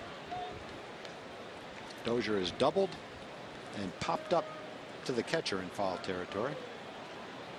Dozier with 15 home runs and 57 runs batted in this year. Change up. A little bit out in front. Pulled foul down the left field line. We're talking about Dozier, how well he turned that double play a couple of innings ago. He's turned 95 double plays, second most by any major league second baseman. Well, he's played some good defense, coming along pretty well as an offensive player too. Fastball lined into the gap in right center field, and we've got a guy there. Shading him over toward right center field was Leotis Martin. And now let's go for a Mazda game break to John Rattigan.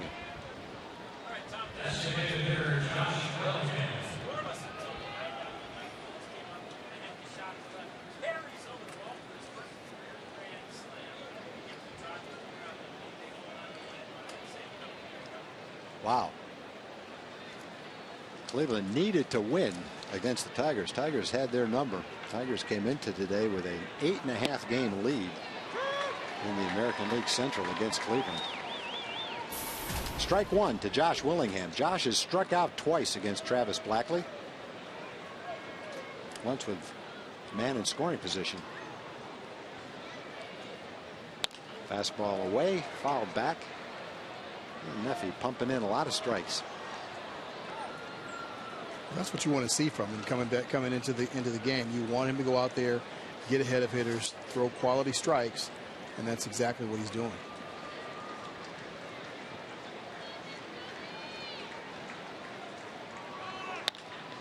Fastball off of Felice. Kinsler can't make a play on it. I don't think he had a play anyway. That ball was hit hard by Josh Willingham. No balls and 2 strikes. Got a fastball out over the plate. Hopefully Neffy's okay. Boy, you don't want to come back in your first time out, get hit by a line drive. But that's what happened. Oh, he's not coming out of the game. No matter what, not now. Well, they're going to make sure. They're going to talk to him, make sure he's okay. Try to hit him in the leg. He's not a little guy. He's got a lot of padding on that leg.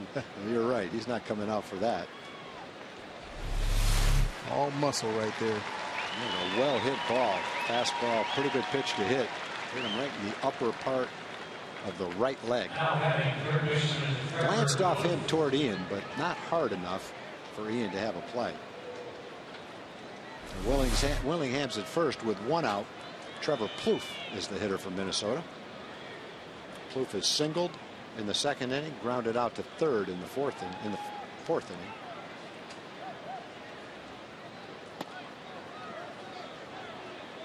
Takes ball one.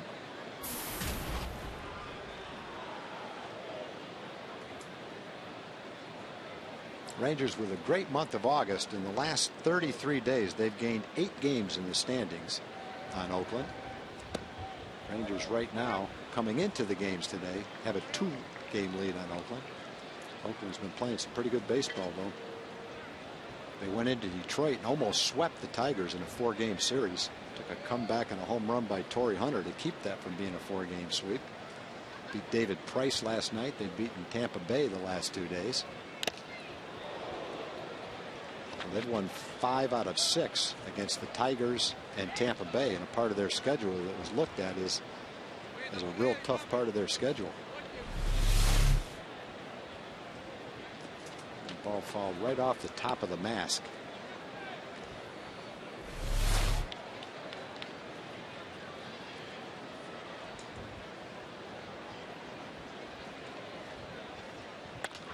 Off speed pitch, popped up out in front of it. Profar signals for it, makes the catch. Out number 2. Yeah, look at the way the Rangers were playing, the way the Twins were playing. You look at this 3-game series and you see the pitching matchups and you feel pretty good.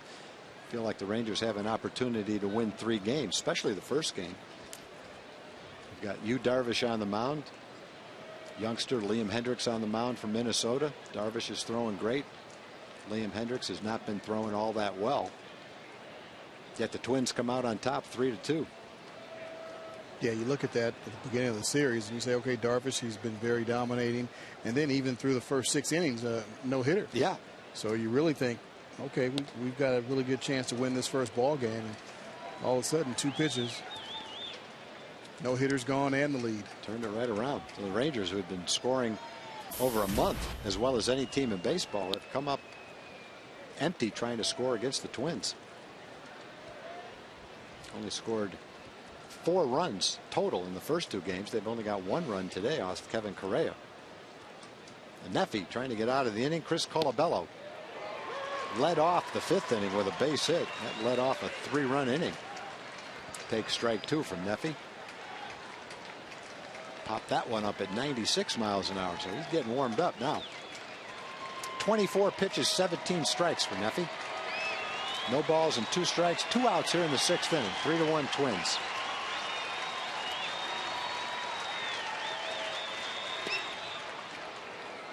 Fastball a little bit outside. Rangers split 4 games in Minnesota. They've split the first 2 games here. Winner today wins the season series. Stands at 3-3 right now.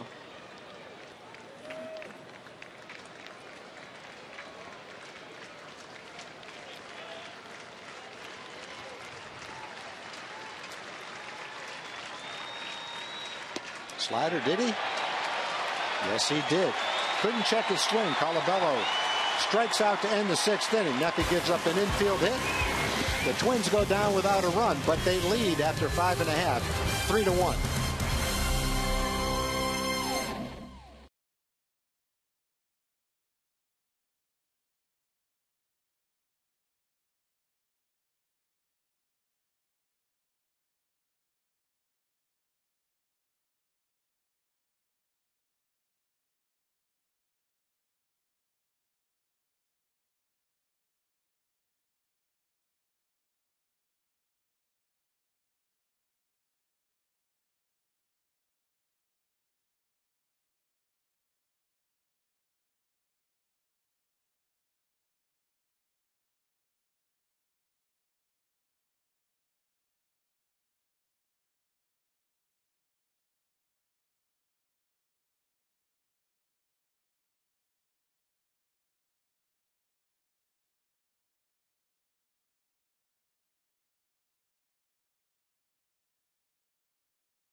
Sonic. Today's jackpot is worth $700 in dinner for two at Sonic Drive-In.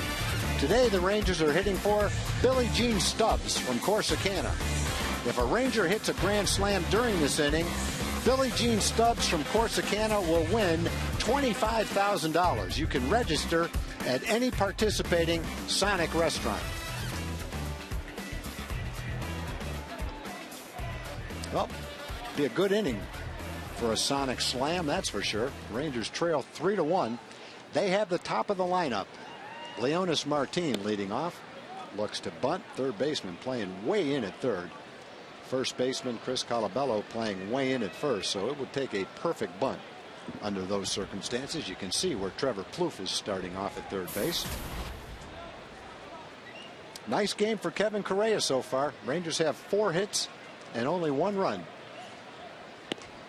Fastball catches the outside corner for strike 1 at 88 miles an hour. You can tell by looking at the radar gun speeds that Correa is not overpowering, but he's pitching an exceptional game today. Not a lot of hard hit balls for the Rangers. Had back-to-back hard hits in the third, a double and a home run, Soto and Moreland, but not much other than that. Good changeup. Couldn't lay off it. A combination of an effective sinker with good location, good curveball, hasn't thrown a lot of them, and a good changeup. Rangers have been fooled by his off-speed pitches and numerous times have swung at that pitch, those pitches, out of the strike zone. Curveball. That's been a strikeout pitch twice in this game. But Leonis laid off it. 2 balls and 2 strikes. Tough pitch to lay off of, especially with 2 strikes. You know, you want to try and put it in play, especially if it's close, and that was pretty close. Trying to get the leadoff hitter on, down by 2 runs here in the 6th inning. Martin had the big hit last night, game winner, walk-off, base hit. And a shot at a base hit if it gets by the pitcher, but it didn't. And Correa makes the play. Coca-Cola family packs offer savings up to 45% on 4 tickets, hot dogs and Cokes. Plus get 2 kids zone wristbands and 1 souvenir program. Order your Coca-Cola family pack for any non-premier game at texasrangers.com/specials.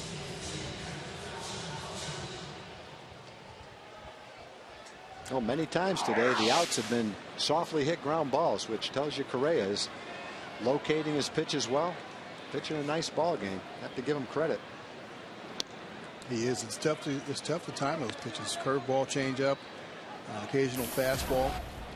He makes it very difficult. So you don't have to be, you don't have to have a 95-mile-an-hour fastball to get guys out. Perfect example of that today.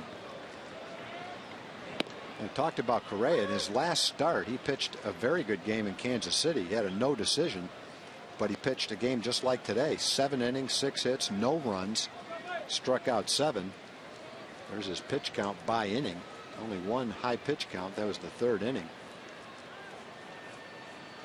And his last 4 starts, his ERA is 1.93. There's a big curveball for a strike. So he's on a good roll right now. He's throwing the ball great.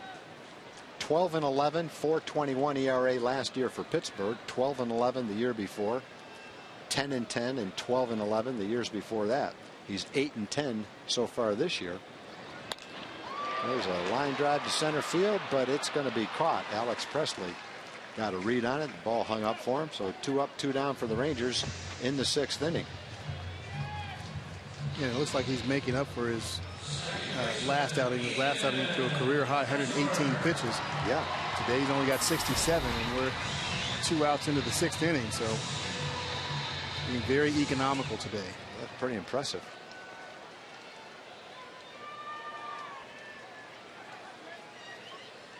Ian Kinsler trying to get something started here with 2 outs now. 2 outs and nobody on.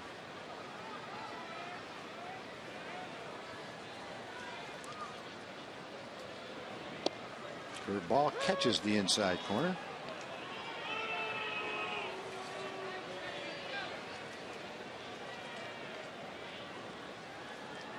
Correa has 47 strikes and 21 balls. An excellent strike to ball ratio.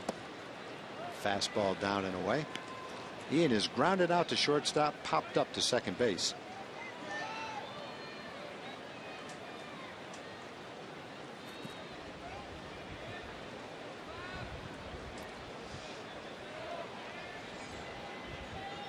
Curveball line to the shortstop.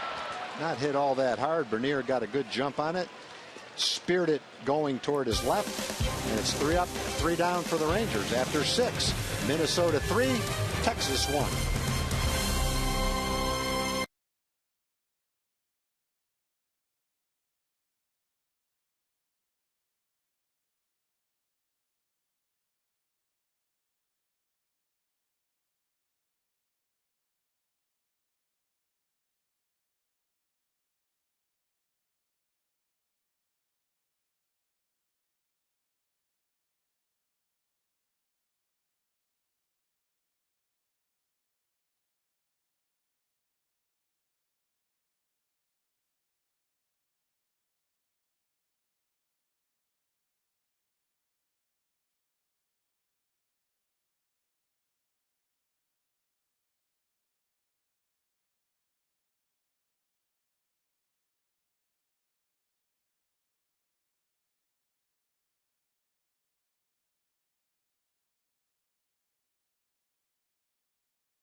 Great to have Neffy back. 1 2/3 scoreless innings. His first game since May of last year. He threw the ball well today. A lot of strikes, 92 to 95 miles an hour. And for the Twins, Kevin Correa pitching an exceptional ball game. 6 innings, 4 hits, only 1 run, Mitch's home run, and 12 ground ball outs. Talked about him before the game, that he's a ground ball pitcher, and when he's throwing well, he'll get a lot of ground balls. So there's been 18 Ranger outs.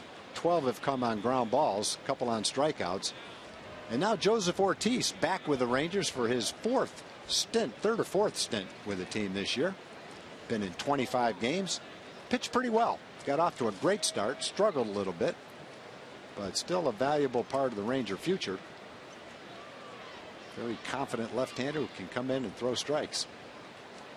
Trying to keep this game at 3-1. First pitch is 90 miles an hour and a little bit high to Clee Thomas.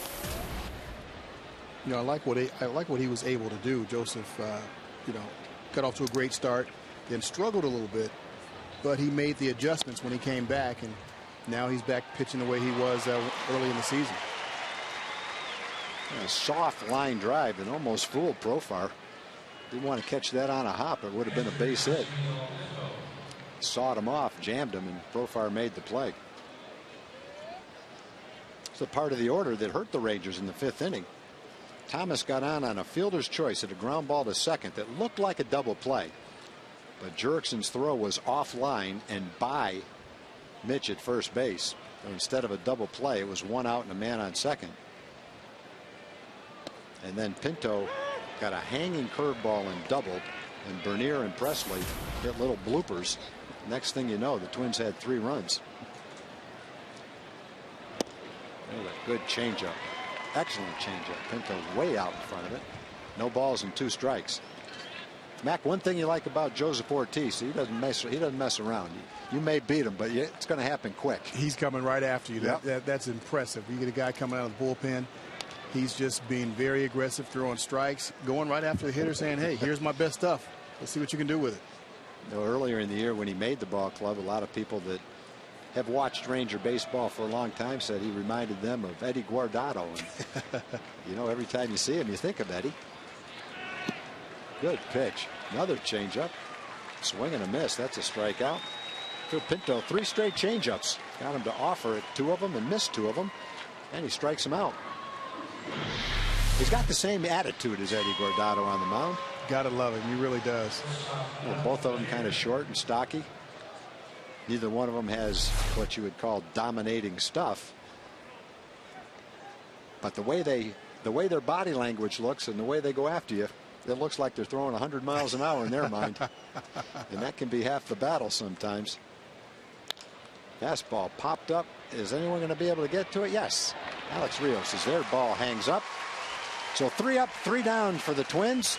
It's still 3-1 as we go to the bottom of the 7th.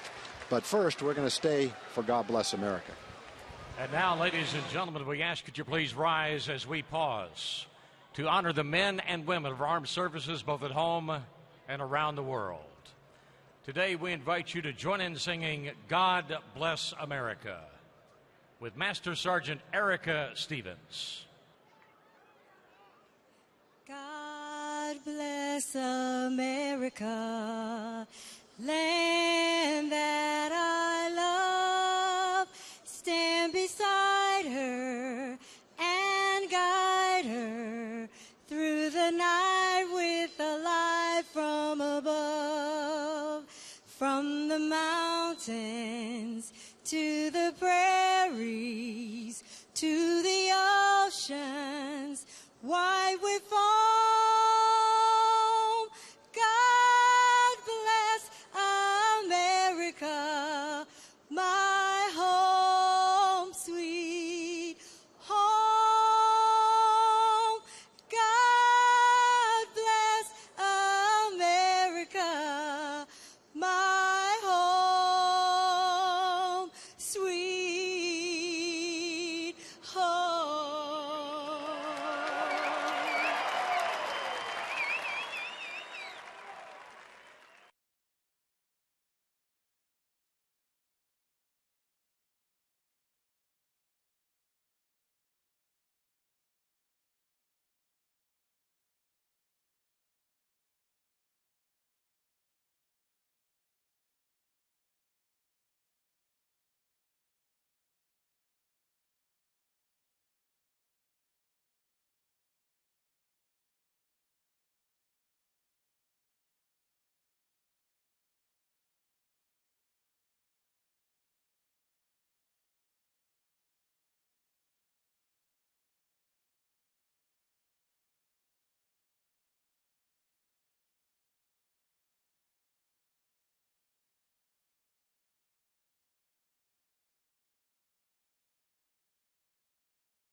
The all-new Mazda 6. When you change everything, you change everything.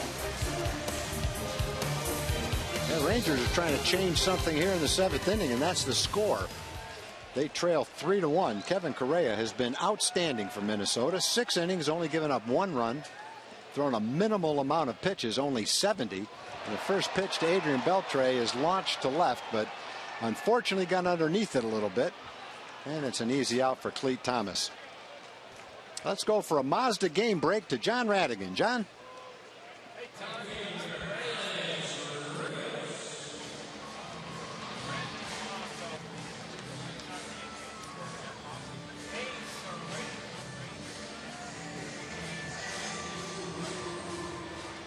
Well, the A's had definitely cooled off there for a while. They were 16-18 over a 34-game stretch.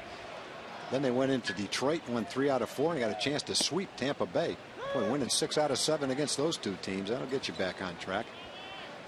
If Oakland wins today and the Rangers don't come from behind, they'll be 1 game ahead going into Oakland. Trying to get something going to get back into this ball game. Slider into left field. Is it going to get down? Yes, that's a base hit for Alex. Not much Creek Thomas could do. So the Rangers have a man on. And Jim Adducci will get a shot. Good at bat by Alex. Gets a hanging breaking ball. Actually, not a bad pitch, but Alex goes down with those long arms and gets it and dumps it into left field for a single. Well, the Rangers need to dump a couple more out there. That's what the Twins did in their 3-run inning. They bunched some hits together, a blooper to right and a blooper to left, both for RBI hits. Well, Jim Adducci had his first major league hit today in the first pitch he saw. He's only seen 2 pitches. Grounded a single to left the first time, grounded out to second in his second at bat. Jim hit .298 with 16 home runs, knocked in 65 runs at AAA this year. Much of the damage came in August when he hit .383. He also stole 32 bases, and in August had a .470 on base percentage. So he comes in to the month of September having played great baseball at AAA and getting a nice opportunity to hit here and to help the ball club in a pennant race.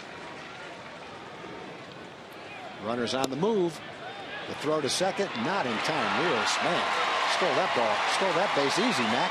No chance to get him. Very nice jump by Rios. He had maybe 3-4 steps before pitcher got let it go. Correa didn't do a very good job of getting to home plate. Fun to watch him watch. That's one graceful runner right there. 33 out of 39 stealing bases this year.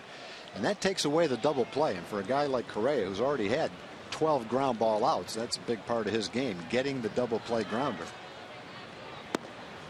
There's a pitch down. 2 balls and 1 strike. Correa has induced 21 ground ball double plays. That's tied for 6th in the major leagues. So that's a significant stolen base. Inside, ball 3. Jeff Baker waiting on deck, getting the start today. Elvis Andrus not in the lineup today. Lower back stiffness. Hopeful that he can play tomorrow. 3-1 pitch. Pretty good pitch to hit and rip it.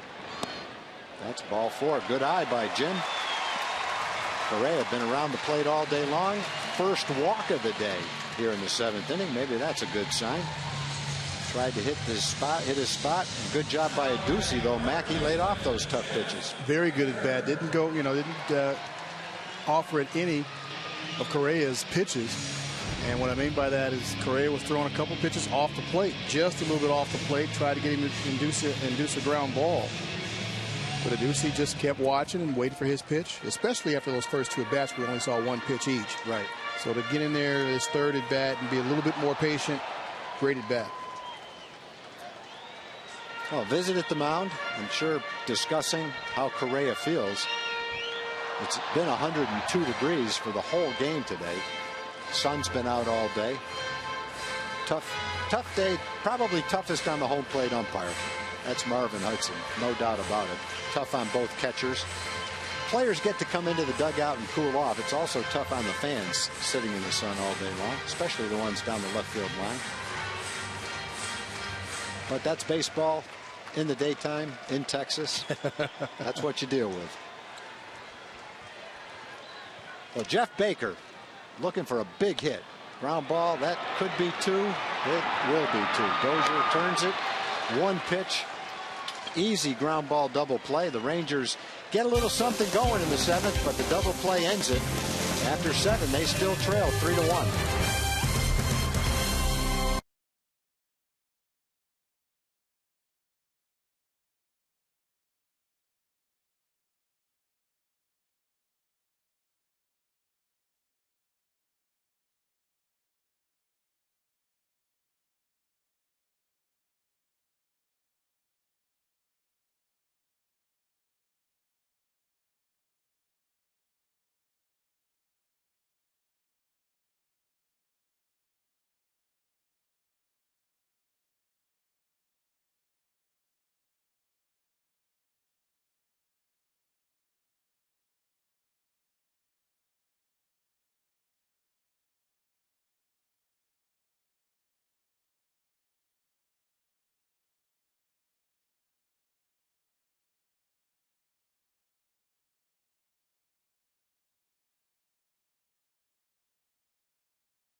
He comes all the way in from Australia because of my good friend Jeremy. He's a big Rangers supporter, and I came here to see Travis Blackley. There we go. Not a bad performance today by Travis Blackley. Also, you have some souvenirs? My kids will love these. They're big supporters. My little boy watches it on TV back home, and I'm very excited to be here. All right, good to have you out here. Here's the bag. Congratulations. Anything else you'd like to say, Chris?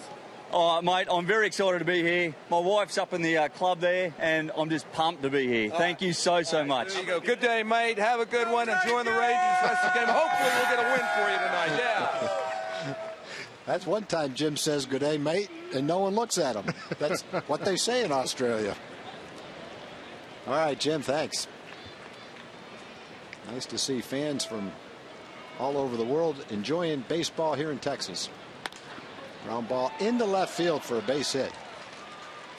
Joseph Ortiz had a 6 or 7 pitch 7th inning. Back out for the 8th inning, and Alex Presley with his 3rd hit of the game. Remember, Alex Presley was with the Pirates up until a couple of days ago. Justin Morneau from the Twins went to the Pirates. Alex Presley comes over to Minnesota in his first game. Gets a chance to lead off. He's had 3 hits in the ball game. One of them was a little blooper to left field that drove in the 3rd run. And Wash is going to come out after that base hit. Got right-hand hitters coming up. And he's going to make a pitching change, it looks like.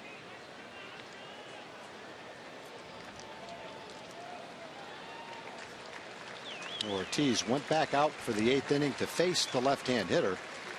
Presley singled. And we're going to have a pitching change. And we'll take a break. Joakim Soria will be the pitcher when we come back.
Minnesota leading the Texas Rangers 3-1. Welcome back to the broadcast. I'm Allie Lucci. I talked to Jason Frazier about the Rangers.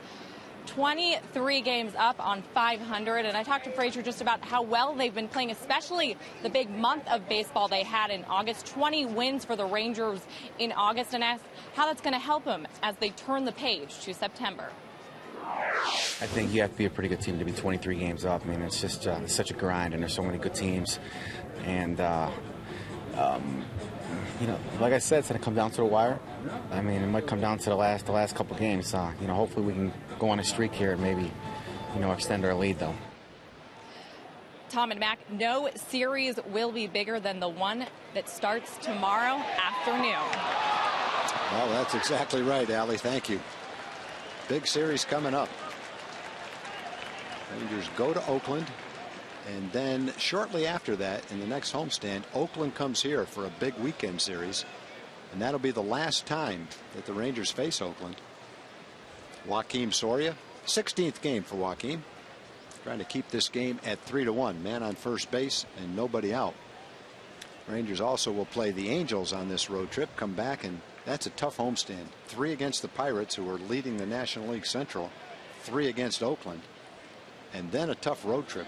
Go to Tampa Bay for 4 games, go to Kansas City, much improved this year. So tough part of the schedule coming up for the Rangers. Yeah, there's no question. This is going to be a tough month for them. They play some pretty good teams at home and on the road. So, but like Jason said, I think it's going to come down. It could come down to the last weekend of the season. That's what it did last year. Last weekend of the season was in Oakland, and Oakland swept the Rangers, won the division. The Rangers went to the wild card playoff and lost that game. Boy, if you can win the division, there's a big advantage not having to play that 1-game playoff. Anything can happen against any team, as you're seeing right now in these 3 games against the Twins. 1 ball and 1 strike. Mastriani trying to sacrifice the runner Alex Presley to second base, at least on the first couple of pitches.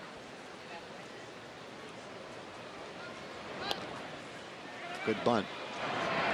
Only plays at first. Nice play by Soto, but a good bunt by Mastriani moves Presley into scoring position for Brian Dozier.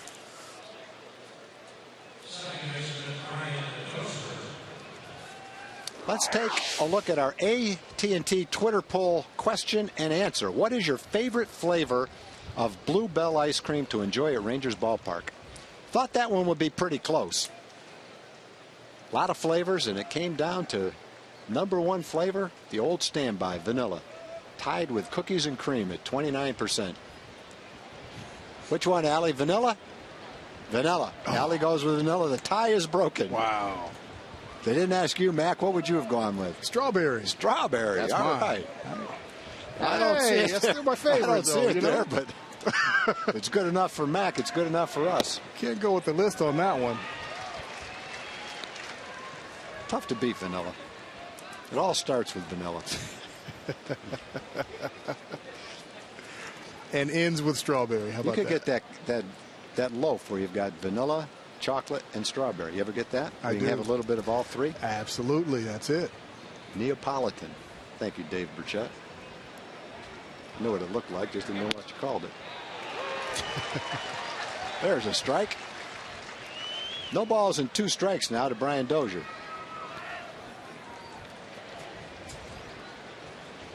Dozier 1 for 3 in the game, had a double in the first inning. That was one of the better plays for the Rangers in a while. Great relay throw to the plate. They got Mastriani on that double by Dozier. Joakim Soria with a big curveball, tapped. Foul down the third baseline, just got a piece of it. Soria likes to throw that slow curveball frequently. Good pitch for him. Go along with his fastball and hard slider. Almost works like a changeup for him. Soria, like Nefi Felice, coming back from some serious arm problems. Been a good boost to the Ranger bullpen. Rangers will have Soria back next year. I like the way he's coming around.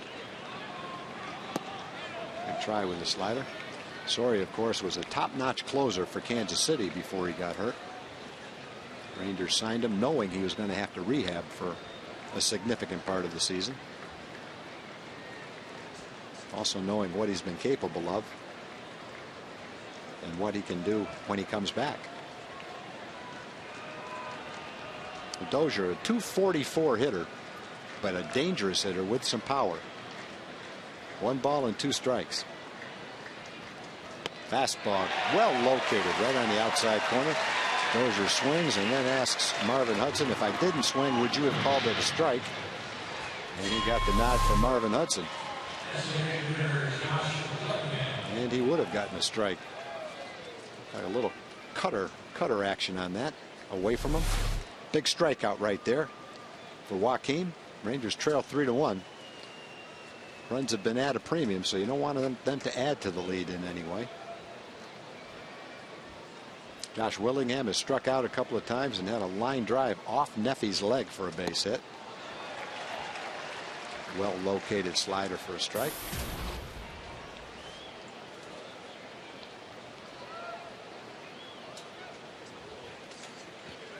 Josh Willingham's been having some trouble with the off-speed pitch.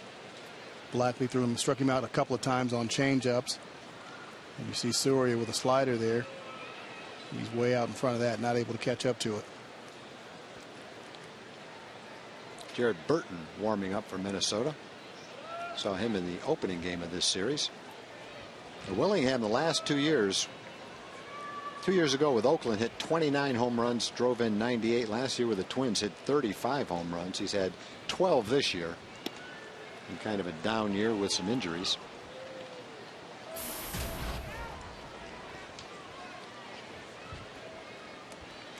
One ball and one strike. A couple outs here in the top of the 8th inning.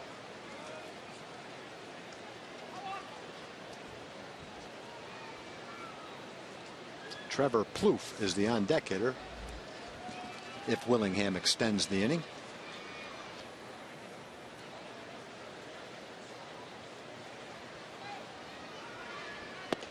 Fastball misses down and away. 2 balls and 1 strike.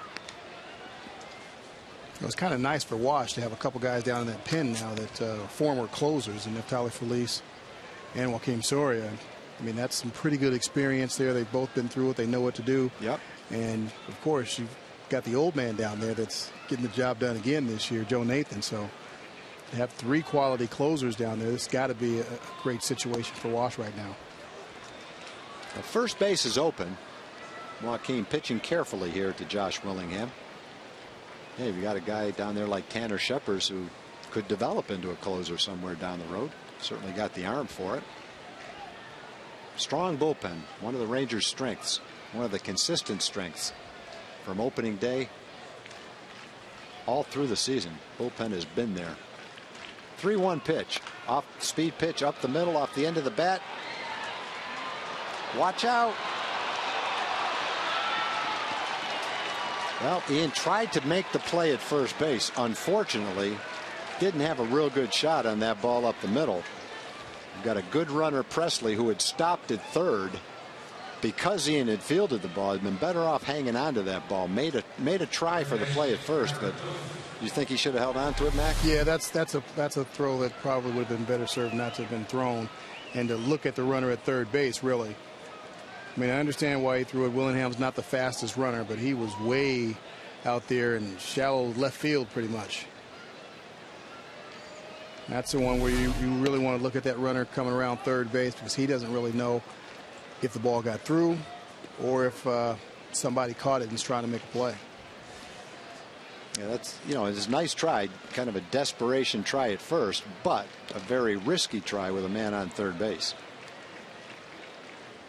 Especially in this kind of a game, a close game where the Rangers are having trouble getting men on base and scoring runs. Risk giving up that 4th run. That's what happened. Twins have had 11 hits. The Rangers have only had 5.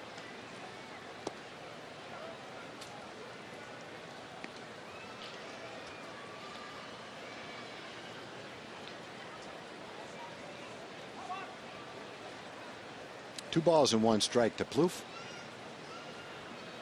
17th pitch coming up for Joaquin. Good fastball in the outside corner, fouled down behind home plate. Plouffe has singled. He's grounded out a couple of times in the ball game.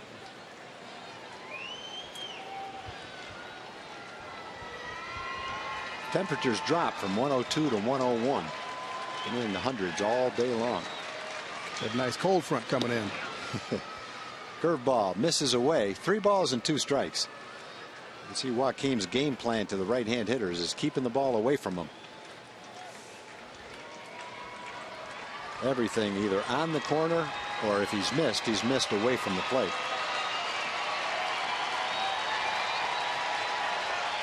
You get out of the inning. Good slider for strike 3. He gets Plouffe. But the Twins score a run, add to their lead, and as we head to the bottom of the 8th, they lead the Rangers 4-1.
through the 11th, the Texas Rangers invite you to pay the day. Upper reserve tickets are only $9 on the 9th, $10 on the 10th, and $11 on the 11th. Pay the day tickets are available at TexasRangers.com or by calling 972-RANGERS. Get yours today. Well, Kevin Correa is done for the day. He pitched 7 exceptional innings, gave up 5 hits, 1 run. That was Mitch Moreland's home run. Only walked 1, only struck out 2. He'll turn it over for the 8th inning to Jared Burton. Burton pitching well, 63rd game for him. He's got a 2-8 record, but sometimes those are kind of fluky. You give up a run at the wrong time in a tie game, you get a loss. But for the season, he's pitched pretty well. And he'll face the bottom of the order, Moreland, Soto, and then the top of the order, Leonis Martin.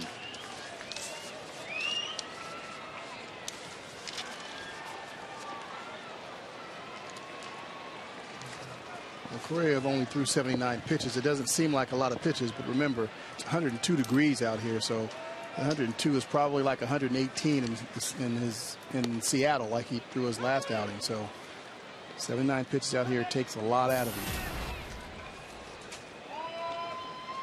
Well, Burton at one time this year had a 17 1/3 inning scoreless streak.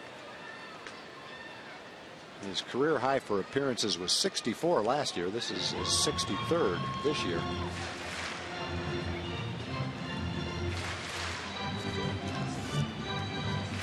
Burton pitched in the first game of this series, pitched 1 shutout inning.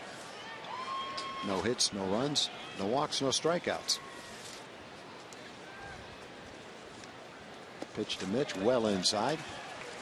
2 balls and 1 strike. Rangers trying to get something going. They trail by 3. Twins came into the game 4th place in the American League Central, 58-76, 21 games behind the Tigers. But they've tossed some pretty good pitching at the Rangers. The Rangers had 2 runs in each of the first 2 games. They've only had 1 run today. And Mitch has run the count to 3-1, down by 3 runs. Got to get a good pitch right here, if not take a pitch. AJ Pierzynski is in the on-deck circle to hit for Soto.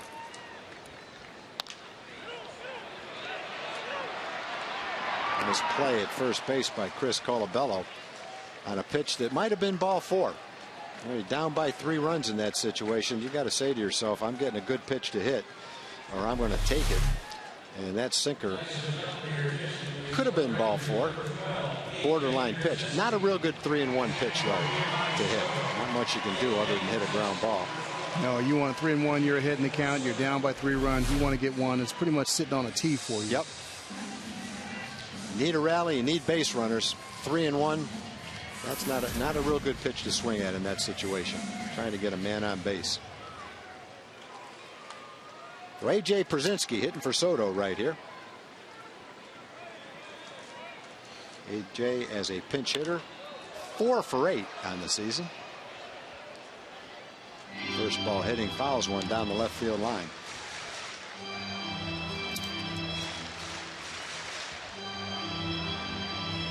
Boy Burns getting warmed up for the Rangers. The managers don't like to give a take sign, Mac, but in that situation, that's, you know, I guess in today's game you can't give a guy a 3-1 take sign, but down by 3 runs. That ball's got a chance to go. Down by 2 runs. Way back in the upper deck. AJ Pierzynski, pinch hitting, launches one into the upper deck in right field, and the Rangers are within 2 at 4-2. Is it that easy? I guess it is. Sit for a couple hours, come in, pinch homer.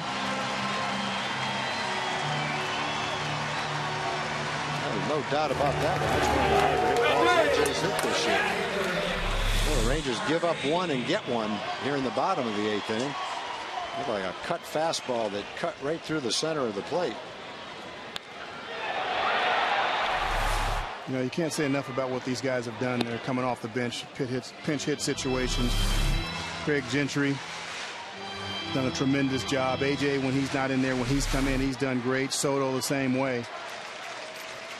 That's just a testament to these guys staying ready all the time, whether they start the game or not.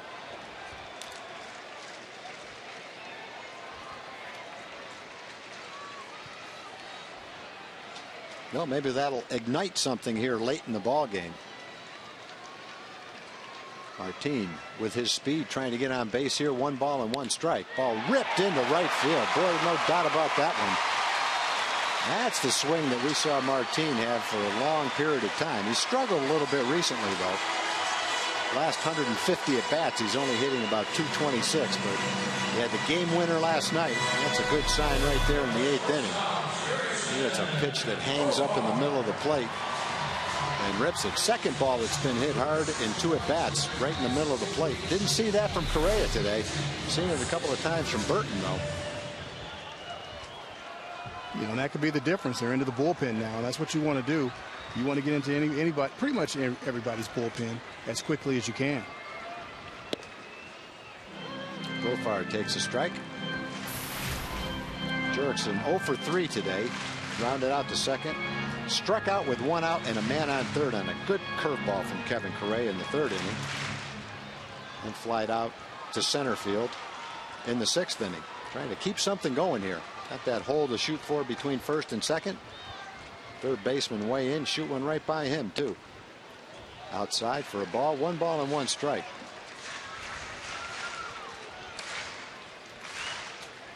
Little action down in the Twins bullpen. Right-hander just getting up, starting to toss.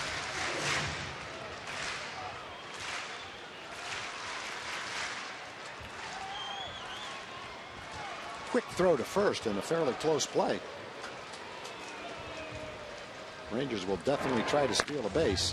Casey Fiend getting warmed up quickly.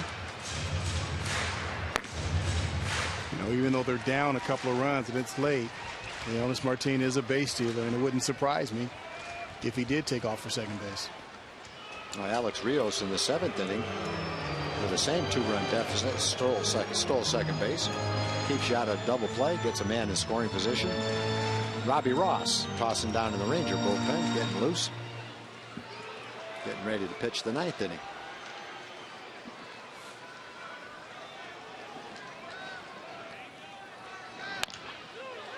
Down the line, steps on second, got to tag him at second. Couldn't make the tag, he's safe at second. So Colabello made the play, did the right thing by stepping on first. With a 2-run lead, you've got to get an out. But his throw to second was late, couldn't get Martin. So with 2 outs, Martin in scoring position. Nice play by Colabello. 2 outs, like Jack said, you want to make sure you get 1 out. And he did that at first base, but just couldn't get the ball out of his glove in time to get Martin sliding into second base. Nice slide by Martin. Fortunately, it took him just a second to get rid of that ball. Martin just gets his right leg under the tag by Bernier. So Ian with a chance to bring the Rangers within 1. They're down 4-2. 2 outs in the 8th inning. Martin at second. Slider for a strike, 86 miles an hour. Ian is grounded out, popped up, and lined out softly to shortstop. Ian hitting .279 coming into the game, .308 with men in scoring position. Stealing third without a throw. Got a base closer with 2 outs. That's one, if they're going to give it to you, you might as well take it. You're better off being there than at second. Not quite the same as advantage as it is to have it there with, to be there with less than 2 outs. 30th stolen base for Leonys. He's scoring an infield hit now. He's scoring a bunt. There's the third baseman way back in left field. Ball low. 2 balls and 1 strike.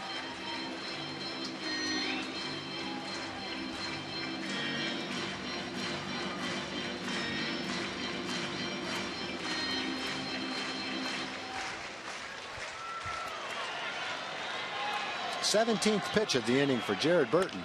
Ground ball to shortstop off the hands.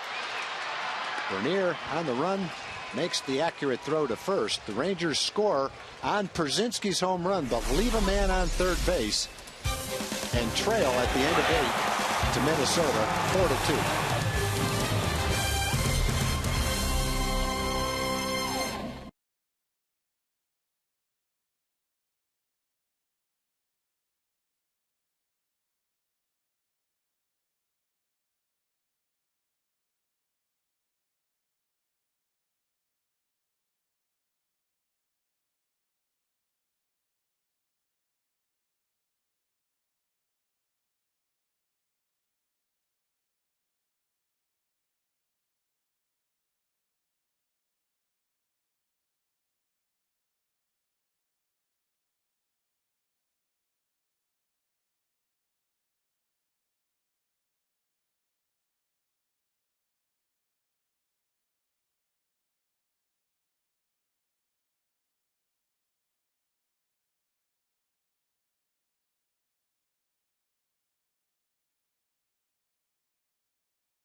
The Rangers try to overtake the Twins. John Radigan here in the Captain Morgan Club at Rangers Ballpark in Arlington, getting ready for Rangers Live, presented by Esurance. Larry Hardy will join me to shed light on all the different pitchers the Rangers have used today and what they've done. We will bring you lots of post-game reaction here from Ron Washington. It's all coming up. It's Rangers Live, presented by Esurance, right after the game, guys. All right, thank you, John. Rangers will go to their 5th pitcher of the day, Robbie Ross. Robbie relieves Joaquin Soria. 57th game for Robbie. Robbie went through a little bit of a struggle there for a while, but he's turned it around nicely, throwing the ball well right now, making a lot of good pitches. There's a fastball at 93 miles an hour for a strike.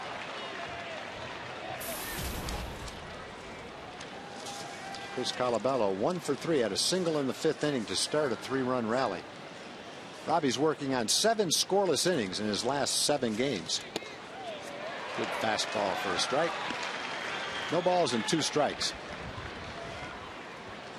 Robbie's another guy that had some success early on in the season and then struggled a little bit, but has come back and turned things around. And that's what you like to see. When a guy struggles, you'd like to see him make that adjustment and get back to doing the things that made him good in the first place. Yeah, you know, Mac, very few guys, no matter who they are, don't go through a little bit of a tough time during the course of a season.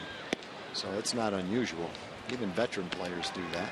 I mean, you look at Beltre, he struggled the first month or so of the season and turned it on after that. Von Perkins getting warmed up. He's the closer, and a good one. All-star closer for the Twins. A little bit low with a sinker. 2 balls and 2 strikes.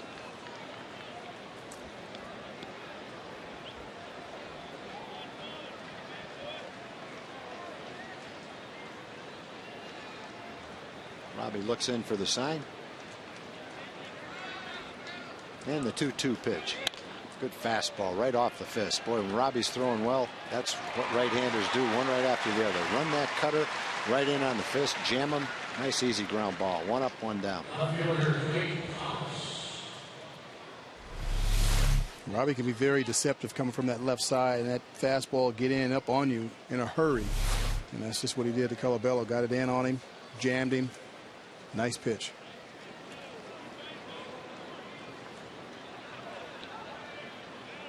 So Clete Thomas 0 for 3 on the day. He did reach base in the 5th, though. Hit a ground ball that looked like it was going to be a double play, probably the key play in the 3-run 5th inning. Jurickson's throw back to first was wide, allowed him to get on and get to second base. Good 94-mile-an-hour cutter right there. 2 quick strikes on Cleat Thomas. Threw that ball right by him.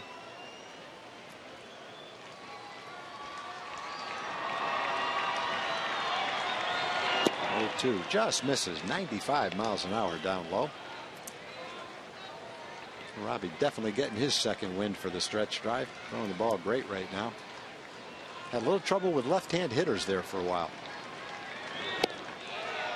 Had a lot of those cut fastballs hanging over the middle of the plate. Left-hand hitters took advantage of that for about 6 or 7 appearances. But he's made the correction. He's throwing the ball well. 96 miles an hour with that fastball. Tried to run that one in on his fists. Nice location. Just missed it just a little bit too far inside. And he's run the count to 3 balls and 2 strikes. Good location with that breaking ball. Just got a piece of it. Count stays at 3 balls and 2 strikes.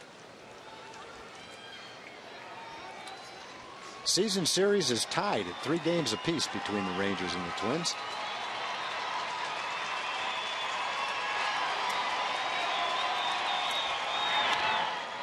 High fastball fouled back.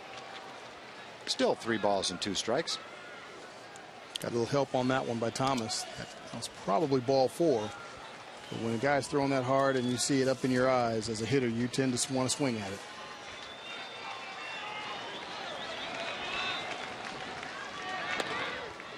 Just got a piece of that. Down the left field line. No one can get to it, though. Just reached out and got the bat on the ball. Made a little contact, kept it from being called strike 3 if it was on the outside corner. Stayed alive. Security guy, let's see. Left, right. I'm going to go this way. Good move. That's not easy. You got guys coming at you from both directions and in the ball, too. Everywhere you run, there's a player. High slider for ball 4. Thomas works the walk. Down in the count. Ran the count to 3-2, fouled off 3 pitches, and then got a high slider for ball 4. That brings up Yasmil Pinto. Pinto had a double in the 3rd inning after Thomas reached second base on the fielder's choice and an error. Count went to 3-2. Travis Blackley hung a curveball. Most of his curveballs he kept down, but the one to Pinto was about chest high, and he hit it down the left field line for a double. Drove in the Twins' first run.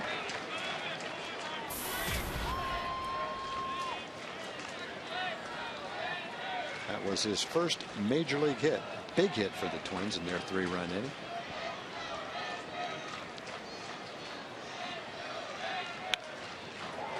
A little bit late on that 93 mile an hour fastball.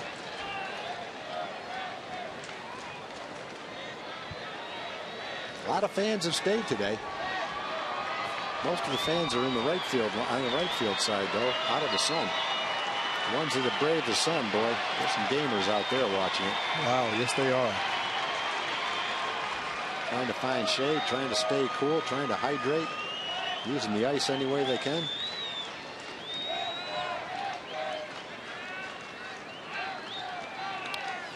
Good slider, cutter, down and in. Well located with that one. Somehow Pinto got a piece of it, though. Not much he could do with that one. No. I was surprised he was able to even foul it off.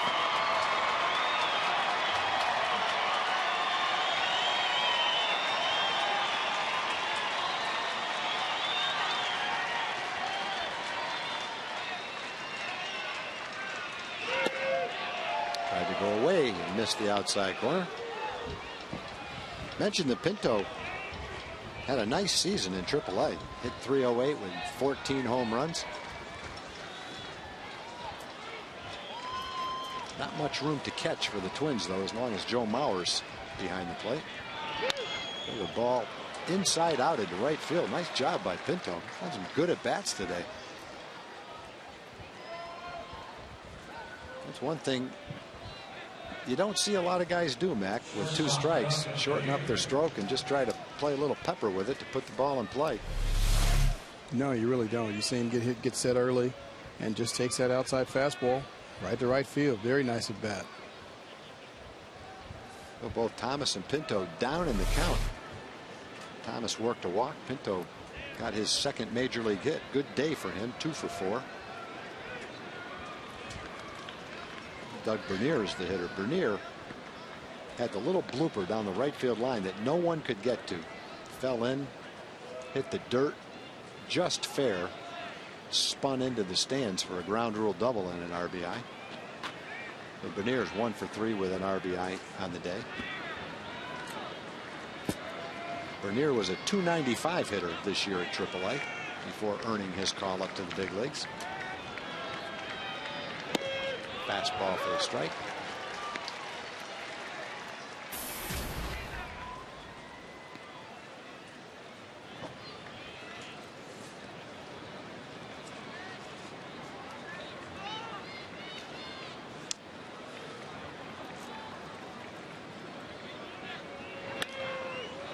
He hit that ball. Well, that's a look at this.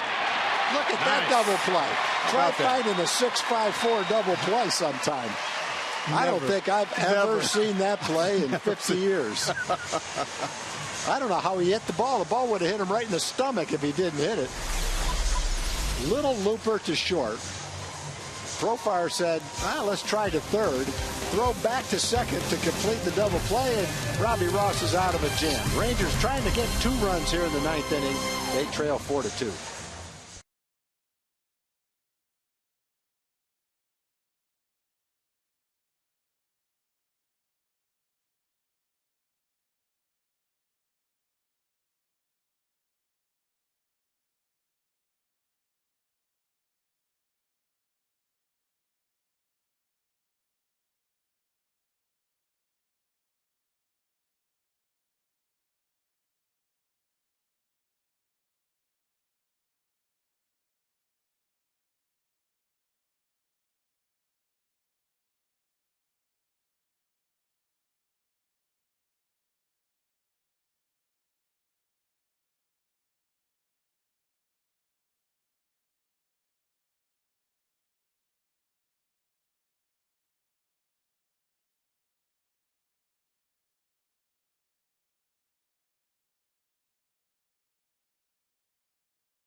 Brought to you by your Texas Ford dealers. Don't miss the Ford Summer Spectacular featuring blockbuster deals. Now playing at your best in Texas Ford dealer. And by AT UVerse TV. Check availability at 1-800-PIC-ATT. Rethink possible. Mac, let's take another look at that double play. Describe this one. Let's see if I can get that done. Well, Profar sees it's a little flip off the bat. Tries to play it and turn it into a double play, and he does. This is just so unconventional. The runner at the plate was going, so I don't think it could have turned to 6-4-3. So this was one option, a 6-5-4 double play, or he could have gone to second and had the runner between second and third hung up. But that way seemed to work, 6-5-4. Yeah, the 2 runners couldn't go because they thought it might be caught. The one guy they couldn't get was the hitter, and somehow they turned it. And I want to see the person that says they've seen that one before. Yes. I doubt anyone can remember seeing that. Well, Glenn Perkins is on for the Twins. Perkins, an all-star closer for the Twins. He saved the opening game of this series for the Twins, and he can air it out. Mid-90s fastball, and not afraid to throw his fastball either, and it's a good one. 31 for 34 this year in save opportunities. First time he's been an all-star. And he faces the middle of the lineup. Beltre, Rios, and Jim Adducci, scheduled to be the 3rd hitter this inning. 95 miles an hour with that fastball. Threw it by Adrian. 1 ball and 2 strikes.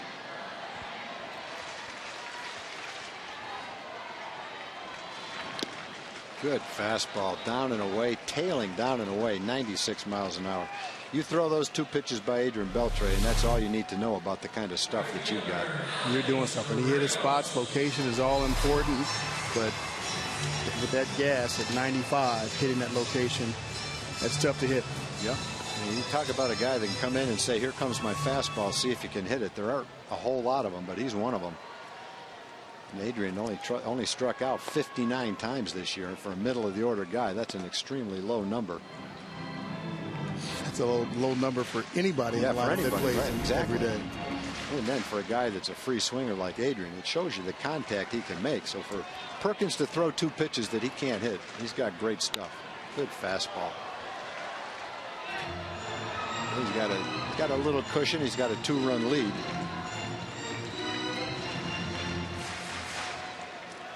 AT&T UVerse TV brings tomorrow's telecast, 3 p.m. on Fox Sports Southwest. Rangers will travel to Oakland after the game for that afternoon ball game. That's a huge series. We've talked about it. Huge series, 3 in Oakland, and then a little bit after that they come here for 3. Fouled straight back. A's lead Tampa Bay. Rangers trail Minnesota. If those scores stand up, the Rangers will go to Oakland with only a 1-game lead. A lot of great baseball coming up in September, boy. 2 good teams battling down the stretch. 2 balls and 2 strikes now to Alex Rios. Did he lay off it? Nope. At least according to Tim McClelland, he didn't. Well, that combination, mid-90s fastballs, and then out of nowhere, a sharp, hard slider down and in. Boy, I thought he held up on that. I didn't think he swung when I saw it either. What do you think, Mac? No, I thought he held up there. That's tough, though. You're getting 95-mile-an-hour fastballs, and all of a sudden you get a breaking ball. You've got to be ready and tuned up for that fastball. I thought he did a great job under those circumstances of laying off that pitch. Looked like he laid off it, but first base umpire Tim McClelland's been around a long time. He ruled that he didn't lay off it. 2 up, 2 down, 2 strikeouts. And Craig Gentry will pinch hit for Jim Adduci.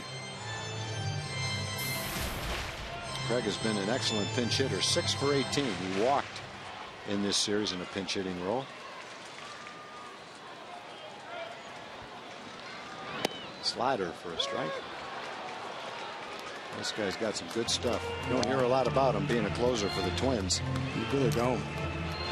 You watch him come in and you go, oh yeah, I see why that guy made the All-Star team. Just look at the stuff. No balls and 2 strikes. Fought off down the right field line.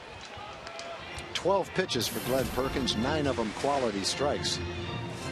Dominating kind of stuff.